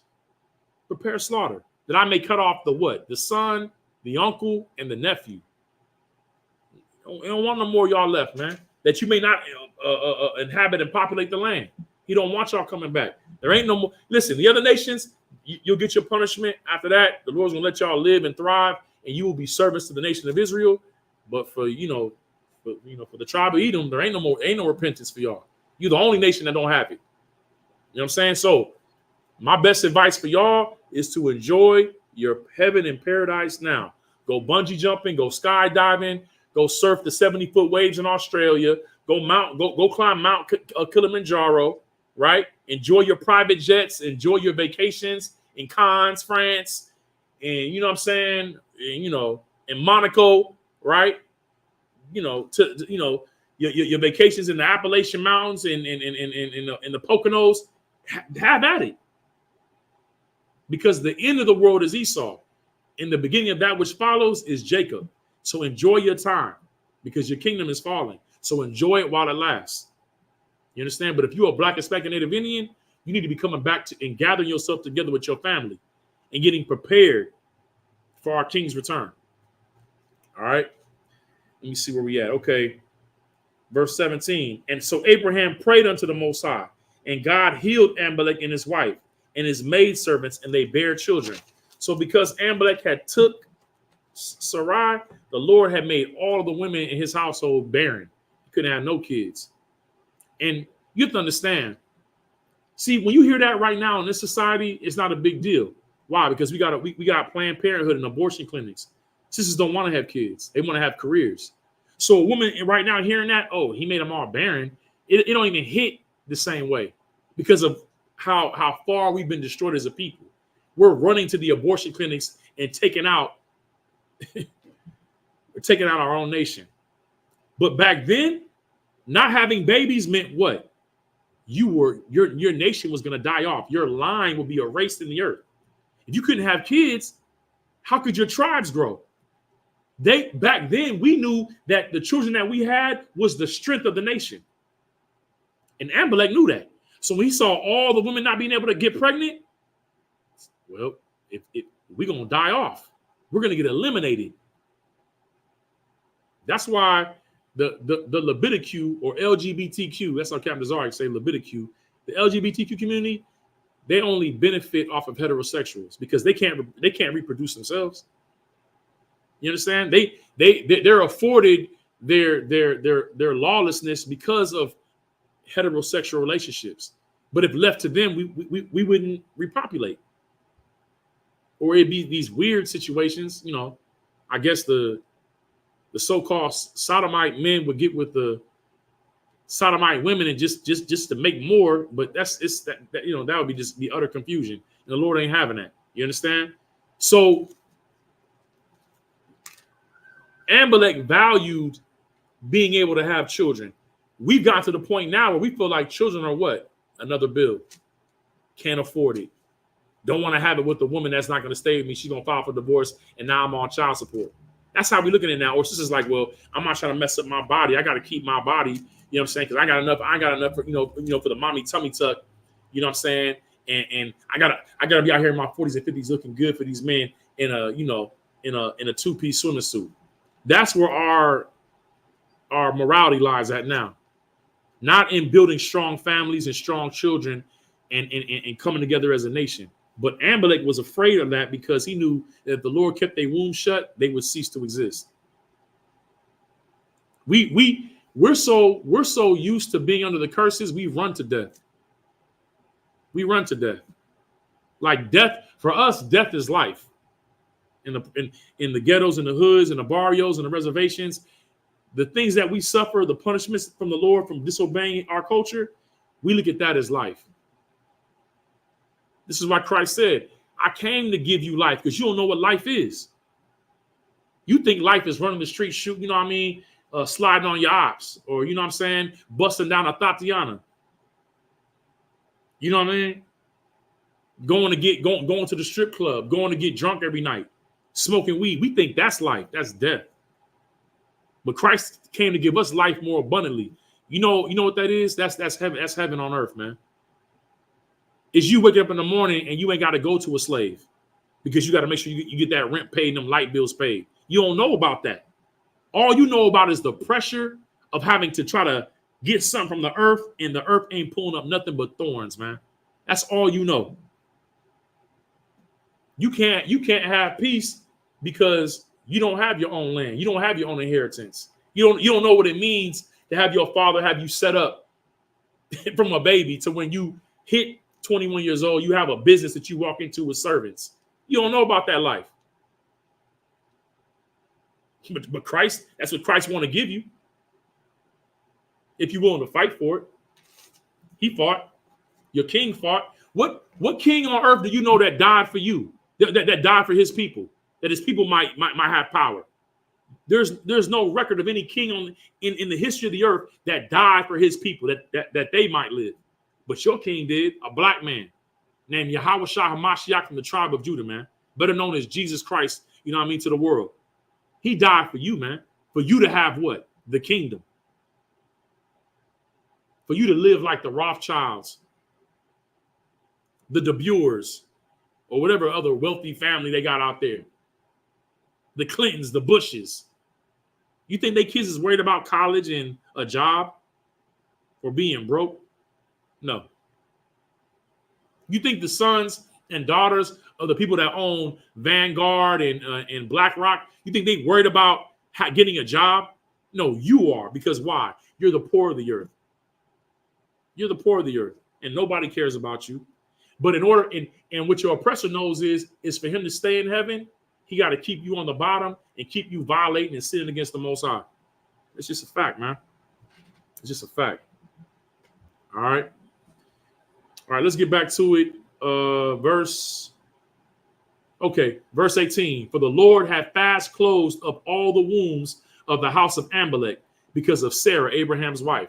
The Lord's judgment on them for touching a prophet's wife was ain't none of y'all gonna have no kids, meaning that y'all about to get eliminated from the earth. All right. Verse 21.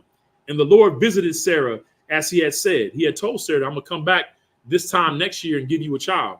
This is after Ishmael and and Hagar, you know what I'm saying? Which is why we got the Arabs right now. All right.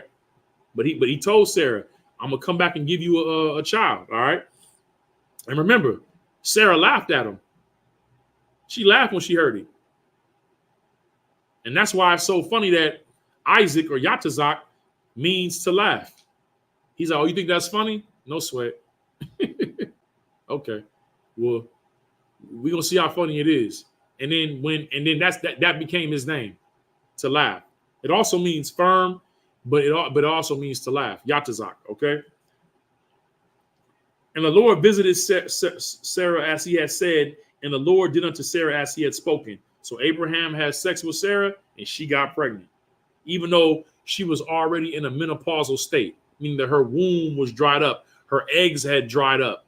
But that's why it was a miracle, because she was past the age. Right now, if a woman gets past 35, they call it a high-risk pregnancy.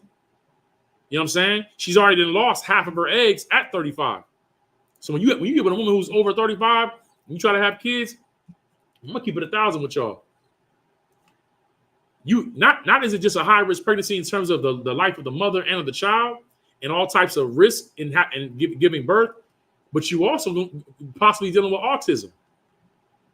You know what I'm saying? Like it's having kids now, and you know it's that's why it's beautiful to see all these young people coming into the truth, getting married in their 20s and having kids. You know what I'm saying? Right now that's the best window. But the Lord, you know, he'll bless his people. But I'm just saying, man, it's dangerous right now at 35, let alone her being in her 90s having kids. You understand? She was way past the age. All right. And this is no technology then. Ain't no hospitals like how you have now and all this kind of stuff, right, to support that. I mean, having a baby back then was a life or death thing. All right, let's go. Verse 2, for Sarah conceived and bare Abraham a son in his old age, at the set time of which God had spoken to him. Verse 3, and Abraham called the name of his son that was born unto him, who Sarah bare him to, Isaac, literally meaning laughter. Verse 4, and Abraham circumcised his son Isaac, being 8 days old, as God commanded him. Now, this is why you got circumcision with Moses. This is why Christ told them, you know, they got mad at Christ because Christ healed a man on the Sabbath. That brother that was by the pool of Bethsaida, the one that had been laying there for 38 years, Christ healed him. You know what I'm saying? And it's crazy. He had been there for 38 years and ain't nobody help him. But when the Pharisees saw him carrying his bed, they're like, you know what's wrong to carry the bed on the Sabbath? Think about that. You got men that can only see you when they feel like they can punish you. Otherwise, they don't see you. They don't come to see about you and your sickness. You know what I'm saying? When you traumatize and you hurt. But as soon as you got strength and you walking around carrying your bed, now they can point you out. You got to watch out for men like that. And sisters like that too. You got to watch out for people like that. They don't see you when you're in trouble and when you hurt, but they only see you when, you know, they feel like they can punish you or lord over you. All right. So then a couple chapters down, they was like, you know, why are you carrying your bed? Oh, the man that healed me, he told me to carry my bed. You know what they said? Who told you to carry your bed? They didn't say who healed you, who made you, who fixed you. They didn't care about that. Who told you to carry your bed? He ain't know. Christ ran up on him later on, was like, hey, man, don't sin again, lest the worst thing come upon you. The brothers went back to them and was like, yo, it was Yahushua, it was Christ that healed me. And they said they sought to kill him after that, man. Sought to kill him. So a couple chapters down the line, Christ is like, y'all take a baby on the 8th day, on the Sabbath day, and you circumcise it, right? Because it's in Moses. He said, but it wasn't given to Moses. It is of the fathers. He's talking about this right here. Because the Lord gave it to Abraham, Isaac, and Jacob to circumcise your child, your son, on the 8th day. He said, Moses didn't really give this to you. It's Moses got it because it's of the fathers. Abraham, Isaac, and Jacob, the forefathers. He said, but I've made a man every bit whole on the Sabbath day, and you seek to kill me. You keep circumcision on the 8th day and circumcise the baby on the 8th day and on the Sabbath because Moses said to do it. I healed a man on the Sabbath, and you want to kill me for it. Well, that's your Christian pastor, man. He'll come out of his church after Sunday, see prostitutes walking up and down the street, brothers on crack and drugs, and then, mind you, it'll be another church 2 blocks down. Brothers selling drugs, shootouts going on. They walk right by. You know what they say? Oof, they need Jesus. Get in their Cadillac with the tithe money and head straight to Golden Corral for that Sunday brunch, or head straight to Red Lobster and have pork, crab, shrimp, and lobster, right? With the whole church family, or they selling catfish plates at the back of the church. See you in your condition that you're destroyed, it won't come see about you. But the moment you get some strength from the ISUPK, you come to the ISUPK, we give you the knowledge of yourself, the knowledge of your heritage and culture, and they see you walking with some strength. Who told you to do that? Who told you to go to the school on the Sabbath day? Who told you to stop celebrating Christmas? Who told you Jesus wasn't God? They couldn't see you when you couldn't pay your light bill, right? But grandma been paying them tithes for 20 years, but when she passed away, they don't even want to pay for the funeral, and they're going to charge you to do the funeral. They don't see you then, but they see you when you in the ISUPK saying that Jesus Christ is black. Who told you that? Who told you Jesus Christ was black? Listen, man. Christ died to give you strength, to give you power. You understand? Your Christian pastor, he wants to keep you weak in your condition. Why? Because you have to keep going back every Sunday. Right? For the what? For the medication. You know what I'm saying? Listen, the medical industry doesn't get paid off of curing people. They get paid off of giving people medication, man. The feel good, the choir, the worship songs. This is your year. Come up here and run around the church and scream, and LaShonda bought me a Honda from LaQuanda, right? For the feeling. But none of that's going to change your life, because you know why? What the pastor's not telling you is that the Lord is against you. The Lord is destroying everything that you touch because you're not doing what he told you to do. So he's destroying everything that you touch. You're suffering punishment after punishment, and you're like, God, what's going on? What's happening? And you feel like, well, I go to church, maybe I get right. No, you're going right into the house of Satan. For you to get right, you have to find out where you are offending the Most High. And you can only learn that from a priest. You can only learn that from a prophet. Only he can show you your transgression, so you can stop offending the Most High and get the Most High's protection. You understand? All right, let me see here. I'm going to read the rest. Let me see here. I think I stopped at, where did I stop at? Verse 7. Let me keep going. Verse 6. No, and named him Isaac. Verse 4. And Abraham circumcised his son Isaac, being 8 days old, as God commanded him. And Abraham was 100 years old when his son Isaac was born unto him. Verse 6. And Sarah said, God hath made me to laugh, so that all that hear will laugh with me. Verse 7. And she said, who would have said unto Abraham that Sarah should have given children to suck, for I have borne him a son in his old age? You know, Sarah was a black woman, a beautiful black woman. That's how black women talk. Who would have said that I would have gave Abraham a wife at this age? You know what I'm saying? That's how our people talk, man. You know what I mean? All right, so I'm going to read the rest from 8 to 25, and then we're going to end with that in the service. Okay, here we go. Verse 8. Genesis 21, verse 8, in the Hebrew. Wayah Gadol Hayalad Wayah Gamal Wayaish Abaram Mashatah Gadawa Bayawam Hagamal Af Yatazak. Verse 9. Watara Shara Af Ban Hagar Ha Matazarath Ashar Ya Lada La Abarayam Ma Tazakak. Verse 10. Wathamar La Abarayim Garash Ha Amaha Ha Hama Salakia Hazaath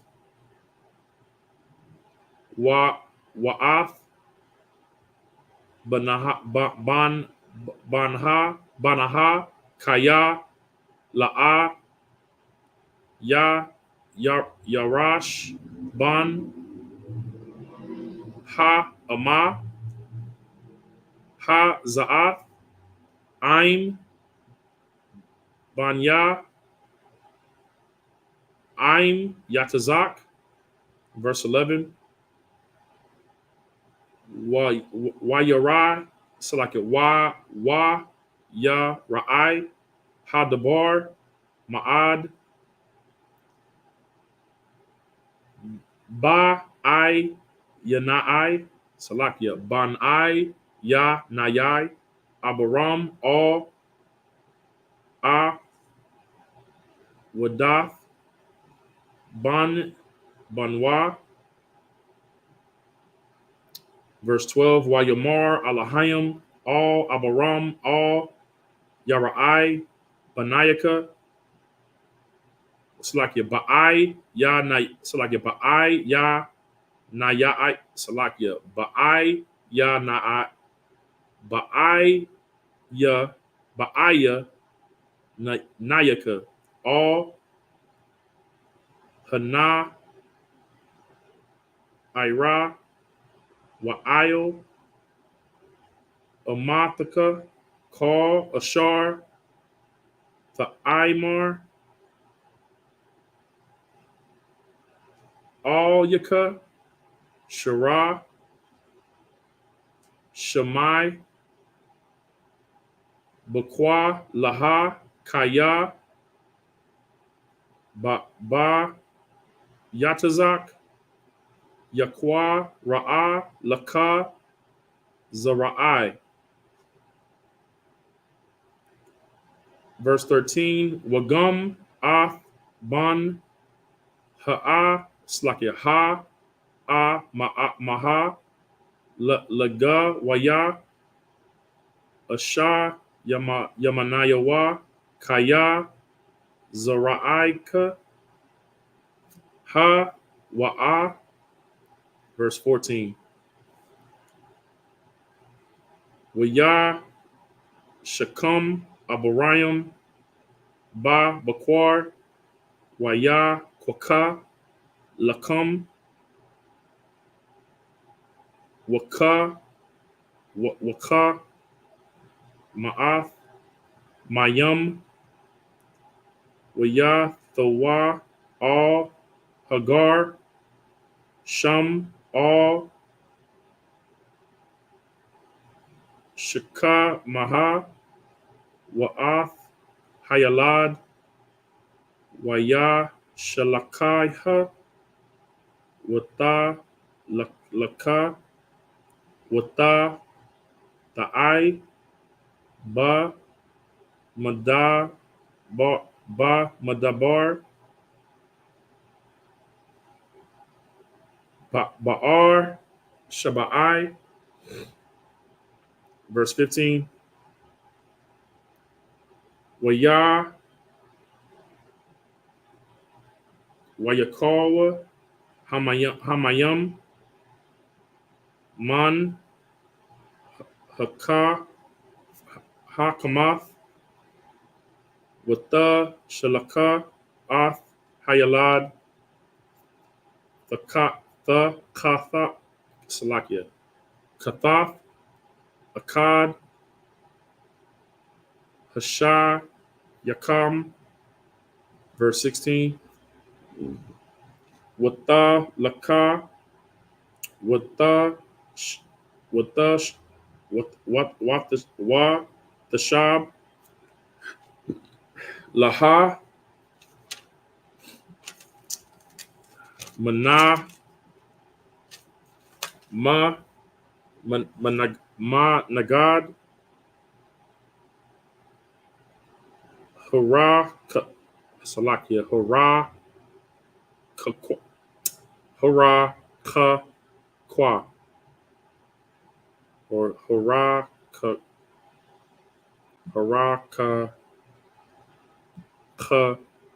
kwa. Kama, the ka, waya,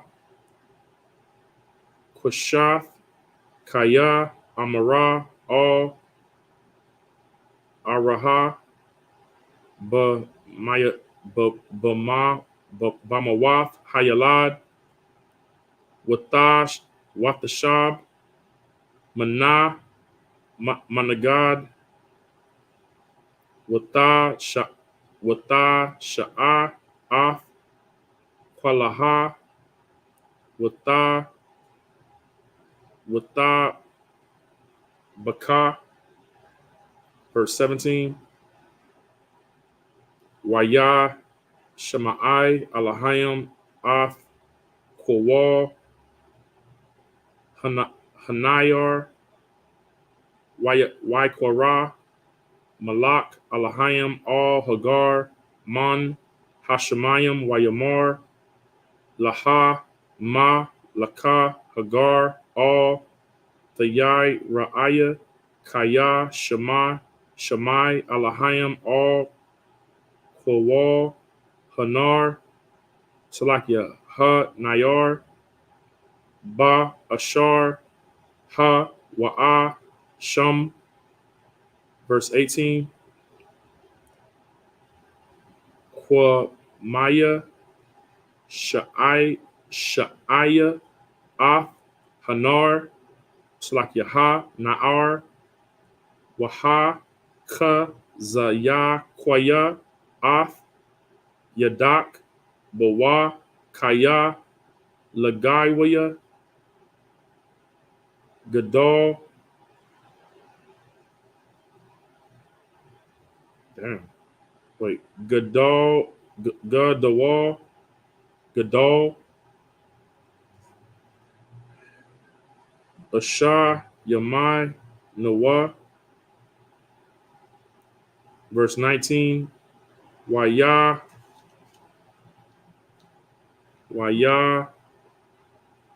Pequak, Alahayim, Af, Yanayo, Wata, Ra'a, Ba'ar, Mayum, Wata, Laka, Wata, Mala'a, Af, Ha, Kamath, Mayum, Wata, Shakwa, Af, Hanar, verse 20, Wa, Yahaya, Alahayim, Af, Hanar, Waya, Gadol, Wayashab, Ba, Madabar, Waya, Haya, Rabba'i, Quashath, verse 21, Wayashab, Ba, Madabar, Paran, Pa'aran, Wata, Quaka, Lawa, A, Mawa, Aisha, Ma'araz,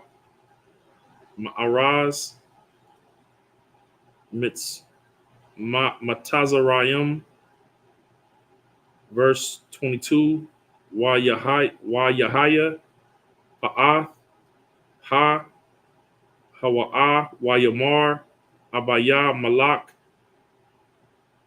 Wapa, Yakal, Sar,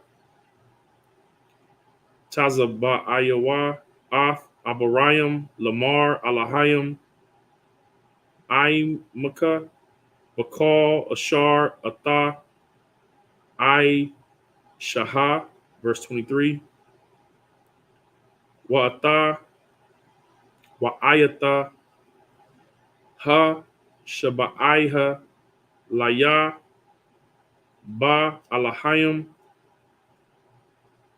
Hana, Aim, Tasha, Kwara, Laya, Wala na yanaya, wala nai ka daya, Kasiad Ashar, I Shayathaya, Imaka, the I Maha, I Madaya, Wa'aim Harataza Ashar, Gar Taha, Baha, verse 24, Wayamar Abarayam, Anai Kaya, Ah Shabai, verse 25, Waha Laka, Ka Abaram, Ath, Abaya Malak, all Adah, Waf, Ba'ar, Hamayim, Ashar, Gaza, Lawa, I, Badaya, Abaya, Malak. All right, that's the last of the verses. We do 49 verses every Sabbath. So I think we were at, okay, Genesis 21, verse 8. And the child grew and was weaned, talking about Yachazak, Isaac. And Abraham made a great feast the same day that Isaac was weaned. Weaned just means that he's not on his mama's, you know, he's not putting his mama's coattails no more. You say breastfeeding and what have you, but he's broke off from his mama. You know what I'm saying? It's an age where boys just be up under their mama and they just run up under them, and now, you know, he's been weaned from how she dealt with him. Okay. All right. And so it's like I don't know.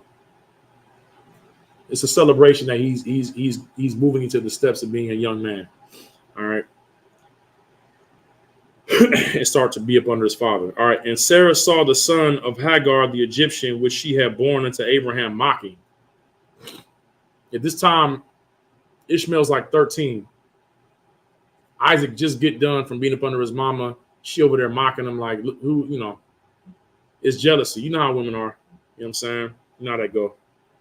Wherefore she said unto Abraham, when Sarah saw this, though, this is her, remember, Hagar's still her servant. And she see her Hagar mocking, you know, Isaac. And when she saw it, she said unto Abraham, cast out this bondwoman. Bondwoman means cast out this slave and her son. For the son of the slave shall not be heir with my son, even Isaac. All right. And the thing was very grievous in Abraham's sight because of his son. Why? Because Abraham loved Ishmael, like how any man loved his son. You know what I'm saying? And, you know, you got to think, he's 13. He just now getting to know Ishmael at that level. You know what I'm saying? And he loved his son. So he's like, he looking at like baby mama drama. Like, I'm not going to get rid of my son. You know what I'm saying? For what? But let's see what the Lord say. Verse 12, and God said unto Abraham, let it not be grievous in thy sight because of the lad, and because of thy bondwoman, and all that Sarah hath said unto thee, hearken unto her voice, for in Isaac shall thy seed be called. That's a heavy statement from the Most High. And because the Most High told Abraham this is what we stand on. This is bedrock. In Isaac shall thy seed be called. We already a little bit over, I don't say we over time necessarily, but you know, we getting there. But when Paul in Romans 9 is talking about how all the children of the flesh are not the children of God, this is not even talking about all these other nations. This is talking about the children that came out of Abraham. Every nation on the earth didn't come out of Abraham's loins. The Arabs did. You understand? The children that Abraham had with Keturah did. So when Paul down the line is saying that the children of the flesh are not counted for seed, the only children that the Lord recognized as the children of God are the ones that come out of Isaac. And Isaac only had 2 children, and the Lord eliminated one. He had Esau, and then he had Jacob. And the Lord only dealt with Jacob. You understand? That's why Paul goes into that in Romans 9. letting you know that you got people arguing saying, well, God made us all. We all children of God. No, we're not. Not even the ones that came out of Abraham are considered children of God. This is what the Most High son of Abraham right here in verse 12. For in Isaac shall thy seed be called. Meaning what? The promise was to Isaac, and then from Isaac's children, that's who the promise will continue with. Nobody else. This is why when you look at Christ's lineage, it goes all the way through, man. You know what I mean? Because when Paul said, not as of many seeds, but one seed, Christ, well, that includes everybody that led up to Christ. You understand? It's about lineage. It's about who your father is. It's about what family you come out of. And this is a side note, you know what I mean? Brothers, a lot of men of the Lord got in trouble because they hearkened unto their wives, right? But not everything that your wife say is necessarily going to be out of the spirit or wrong. But if the Lord tell you to take heed to what they're saying, meaning that you go to a prophet, a man of the Lord, and your wife brought something up or an idea up, and you verify that with the men of the Lord, okay, you can take heed to it. You understand? But not everything your wife say is going to be out the spirit. Now, but men have gotten in trouble for hearkening unto a woman, into their wife's words. Adam, who else? Abraham in regards to Hagar. You understand? But if the Lord confirm it, then you can take heed to that. And right here we have an example of a sister telling her husband something that was in the spirit. You understand? The Arabs were not to share in our kingdom, in what the Lord promised us. You see right now they living it up. Dubai, Saudi Arabia, oil out the gazoo, right? They throwing money. They got their police cars are Lamborghinis and Rolls Royces. They have a heaven right now. Okay, the Lord blessed them. Gave them 12 princes. You got 12 mighty Arab countries that are very wealthy, but they are not going to be ruling in the kingdom with so-called blacks, Hispanics, and Native Indians, because the Lord chose Isaac, not Ishmael. And you should thank the Most High for that. You should thank the Most High that he had racial preference and that he preferred you over everybody else. You should thank the Most High for that. You shouldn't say, oh, that's racist. You should say, thank you, or Barakatah Yahweh Yahweh Shai. Give praise to the Most High. Thank him that he had preference for you. Because guess who does not have preference for you? The rest of the world. Nobody is coming up with ways to put you on top of anything. But the Most High, his entire mission was to make our people that's on top. You know what I'm saying? So, Salakia. But yeah, so give thanks to the Most High for that, man. That in Isaac shall thy seed be called. Because if you're a black, Hispanic, or Native Indian, that pertains to you. All right. Verse 13, and also of the son of the bondwoman will I make a nation, who we have now, the Arabs, because he is thy seed. The Lord, because Abraham, loved Ishmael as a son, it's on some father-son stuff. He said, I'll make him a nation. I'll make him something too. And we see that right now. The Arabs are something. They do have power in the earth as a nation. You know what I'm saying? But what they don't have is the promise. All right. Verse 14. And Abraham rose up early in the morning and took bread and a bottle of water and gave it unto Hagar, putting it on her shoulder and the child, and sent her away. And she departed and wandered in the wilderness of Beersheba. And the water was spent, meaning that they ran out of water, in the bottle. And she cast the child under one of the shrubs. But she put Ishmael up under a big bush because it was hot in the desert, so he would have some relief. All right, because they ran out of water. And she went and sat herself down over against him a good way off, as it were a bow shot. A bow shot is like the distance that if you shot an arrow, you know what I'm saying, how far the arrow would go. So she basically got put some distance between her and her son. All right. For she said, let me not see the death of the child. And she sat over against him and lifted up her voice and wept. She put him under the bushes. She went off a distance and was crying because she was like, he gonna die out here and I'm gonna die too. You know what I'm saying? Verse 17, and God heard the voice of the lad. She heard the Most High heard, or the angel heard Ishmael crying. And the angel of God called out to Hagar out of heaven and said unto her, What aileth thee, Hagar? Fear not, for God hath heard the voice of the lad where he is. That's what Ishmael means. God has heard. All right. Arise, lift up the lad and hold him in thine hand, for I will make him a great nation. All right. Now, we never say that the Lord doesn't give blessings to other nations. The Lord blessed the Arabs. The Lord blessed Esau. The Lord blessed a lot of other nations. But he didn't give his covenant and his promise to them. You know what I'm saying? We're not saying that the other nations can't be blessed. They can be blessed, but they don't have the covenant. That's what you got to remember. His covenant is with Abraham, Isaac, and Jacob. All right. And God opened her eyes, and she saw a well of water, and she went and filled the bottle with water and gave the lad drink. And God was with the lad, and he grew and dwelt in the wilderness and became an archer. And he dwelt in the wilderness of Paran. That's what you would call Arabia. And his mother took him a wife out of the land of Egypt. You know what I'm saying? That's why the Arabs be up in Egypt. Like, Ham originally occupied Egypt, but right now, when you go over to Egypt, it's filled with what? Ishmael's sons. You know what I'm saying? Ishmael occupies Egypt, Oman, what's some other countries and stuff? Jordan. The Arabs occupy a lot of that territory. You understand? That area that surround Egypt.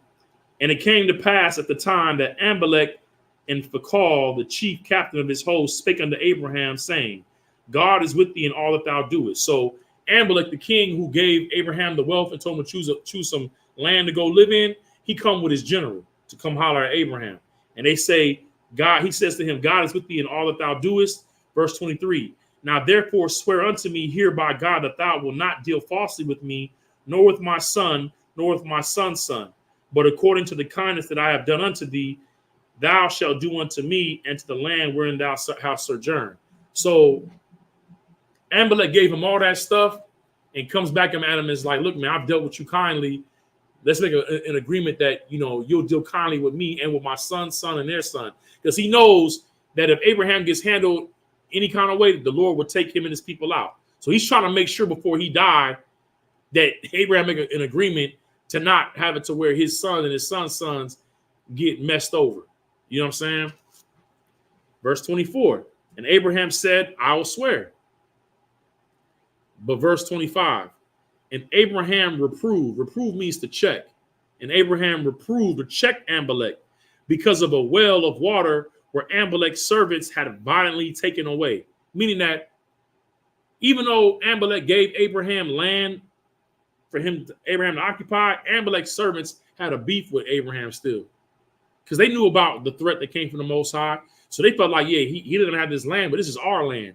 So it was a well on the land that Abraham had dug up. They went and took it from his servants violently, which means that they drew blood. Not that they killed anybody, but they put hands on Abraham's servants. So Abraham's like, you coming to me saying, make sure that I deal with you fairly when your men have already hurt my men over a well of water. So he checked them.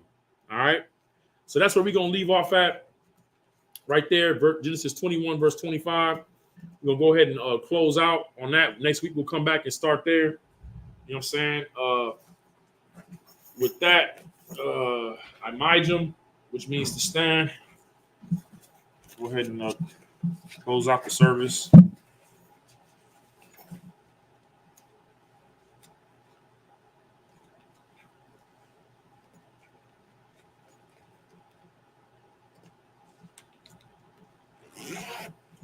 Like I said, if you have any questions from today's Sabbath service, just put them in the chat, and I'll try to address them. You know what I'm saying?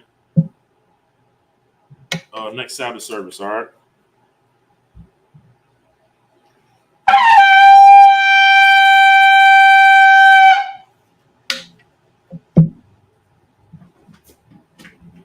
Going to salute the Torah. Yahweh Shem Yah Shah Brakiyah. All right. And Sar Salakia.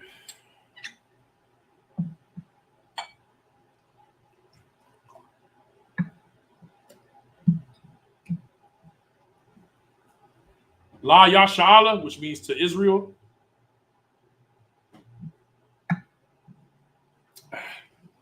Sar Wa Hakwadam, which means to turn and face the east. The east is this direction. We're going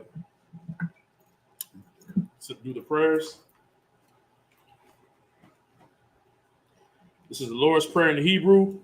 Abanawa, Shabbat Shemayim, Kodash, Haya, Shemka, Yahweh, Malakbaka, Taba'ah, Ratazayaka, Haya, Aisha, Ba'aratazah, Kawa, Haya, Bashamayim, Nathan Lanawa, Lakam, Call, Yawam, Wasalaknawa, Kabawafnawa, Kasalaknawa, Kabawafyanawa, Wala'ah, Tabaya'ayanawa, Bonasaya 1, Abal, Hiwashainawa, Mayan, Ra, Kaya, Laka, Hamalakwa, Waha'ala, Wahatha La'ai Walamyam, Aman, in the English, Our Father, which art in heaven, hallowed be thy name, Yahweh, thy kingdom come, thy will be done, in earth as it is in heaven.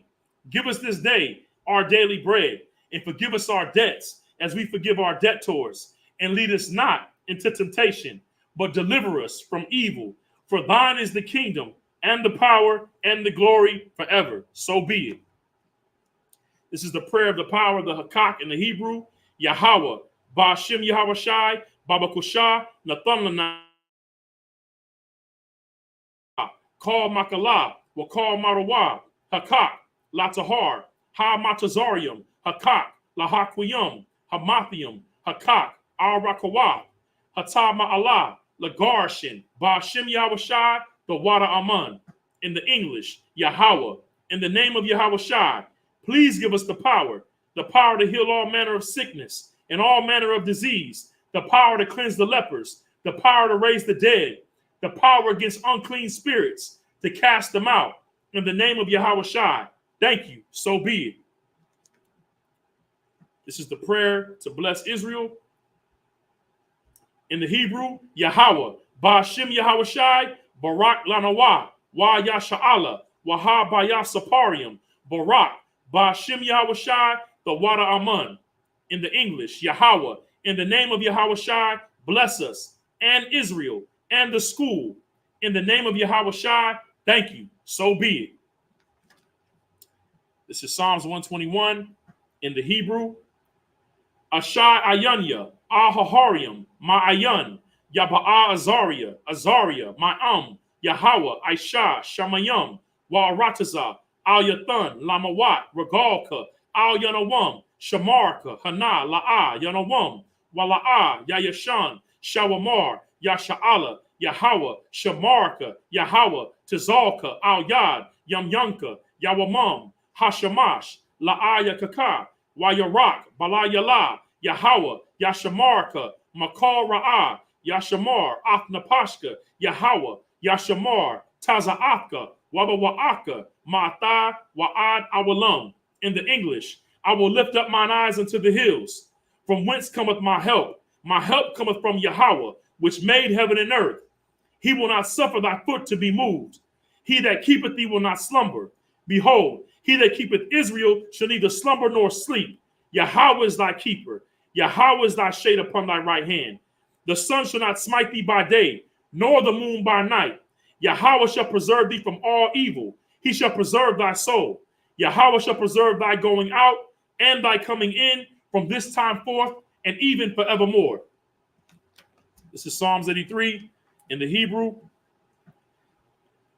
Alahayim, Al Damayalaka, Al Thakarash, Wa Al Thashakwat, Al Kayahana, Awayabyaka, Yahama Yawan, Wama Shanayaka, Sha'a Wa Ra'ash, Al Imaka, Ya'ira Yamwa, Sawad, Wayatha Atazawa, Al Tazapawanyaka, Amarwa, Lakawa, Wanakyadam, Magalia, Wala'a, Yazakar, Sham Yasha'ala, Iwad Kaya, Na'atazawa, Lab Yakadwa, Alyaka, Barya, Yakarthawa, Ahawya, Adawam, Wa Yashama'alyam, Mawaiba, Wa Hagarium, Gabal, Wa Amawan, Wa Amalak, Palashat, Amyashabia, Tazawar, Gamashawar, Nalawa, Imam, Hayawa, Zarawai, Labanya, Lawat, Salah, Aisha, Laham, Kamadian,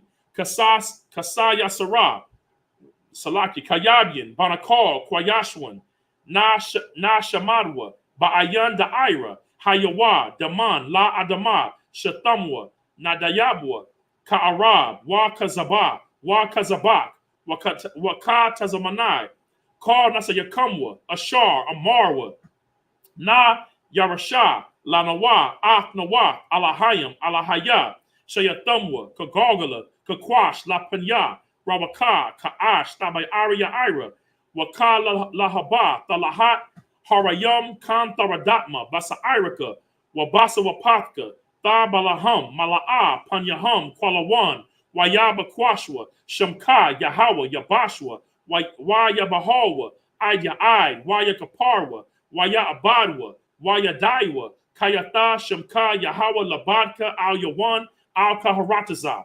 In the English, Psalms 83. Keep not thy silence, O power, and hold not thy peace, and be not still, O power. For lo, thy enemies make a tumult, and they that hate thee have lifted up the head. They have taken crafty counsel against thy people, and consulted against thy hidden ones. They have said, come, and let us cut them off from being a nation, that the name of Israel may be no more remembrance. For they have consulted together with one consent. They are confederate against thee, the tabernacles of Edom, and the Ishmaelites of Moab, and the Hagarenes, Gabal, and Ammon, and Amalek, the Philistines, with the inhabitants of Tyre.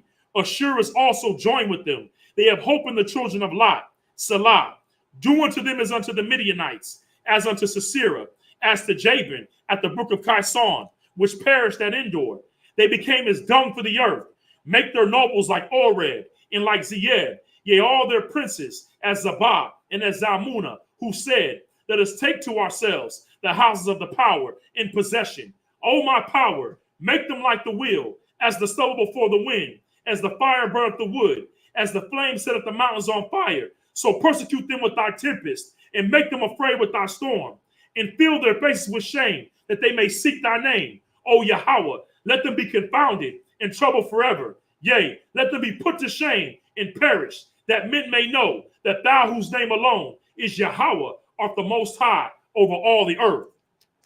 This is the prayer for the blessing for the power structure.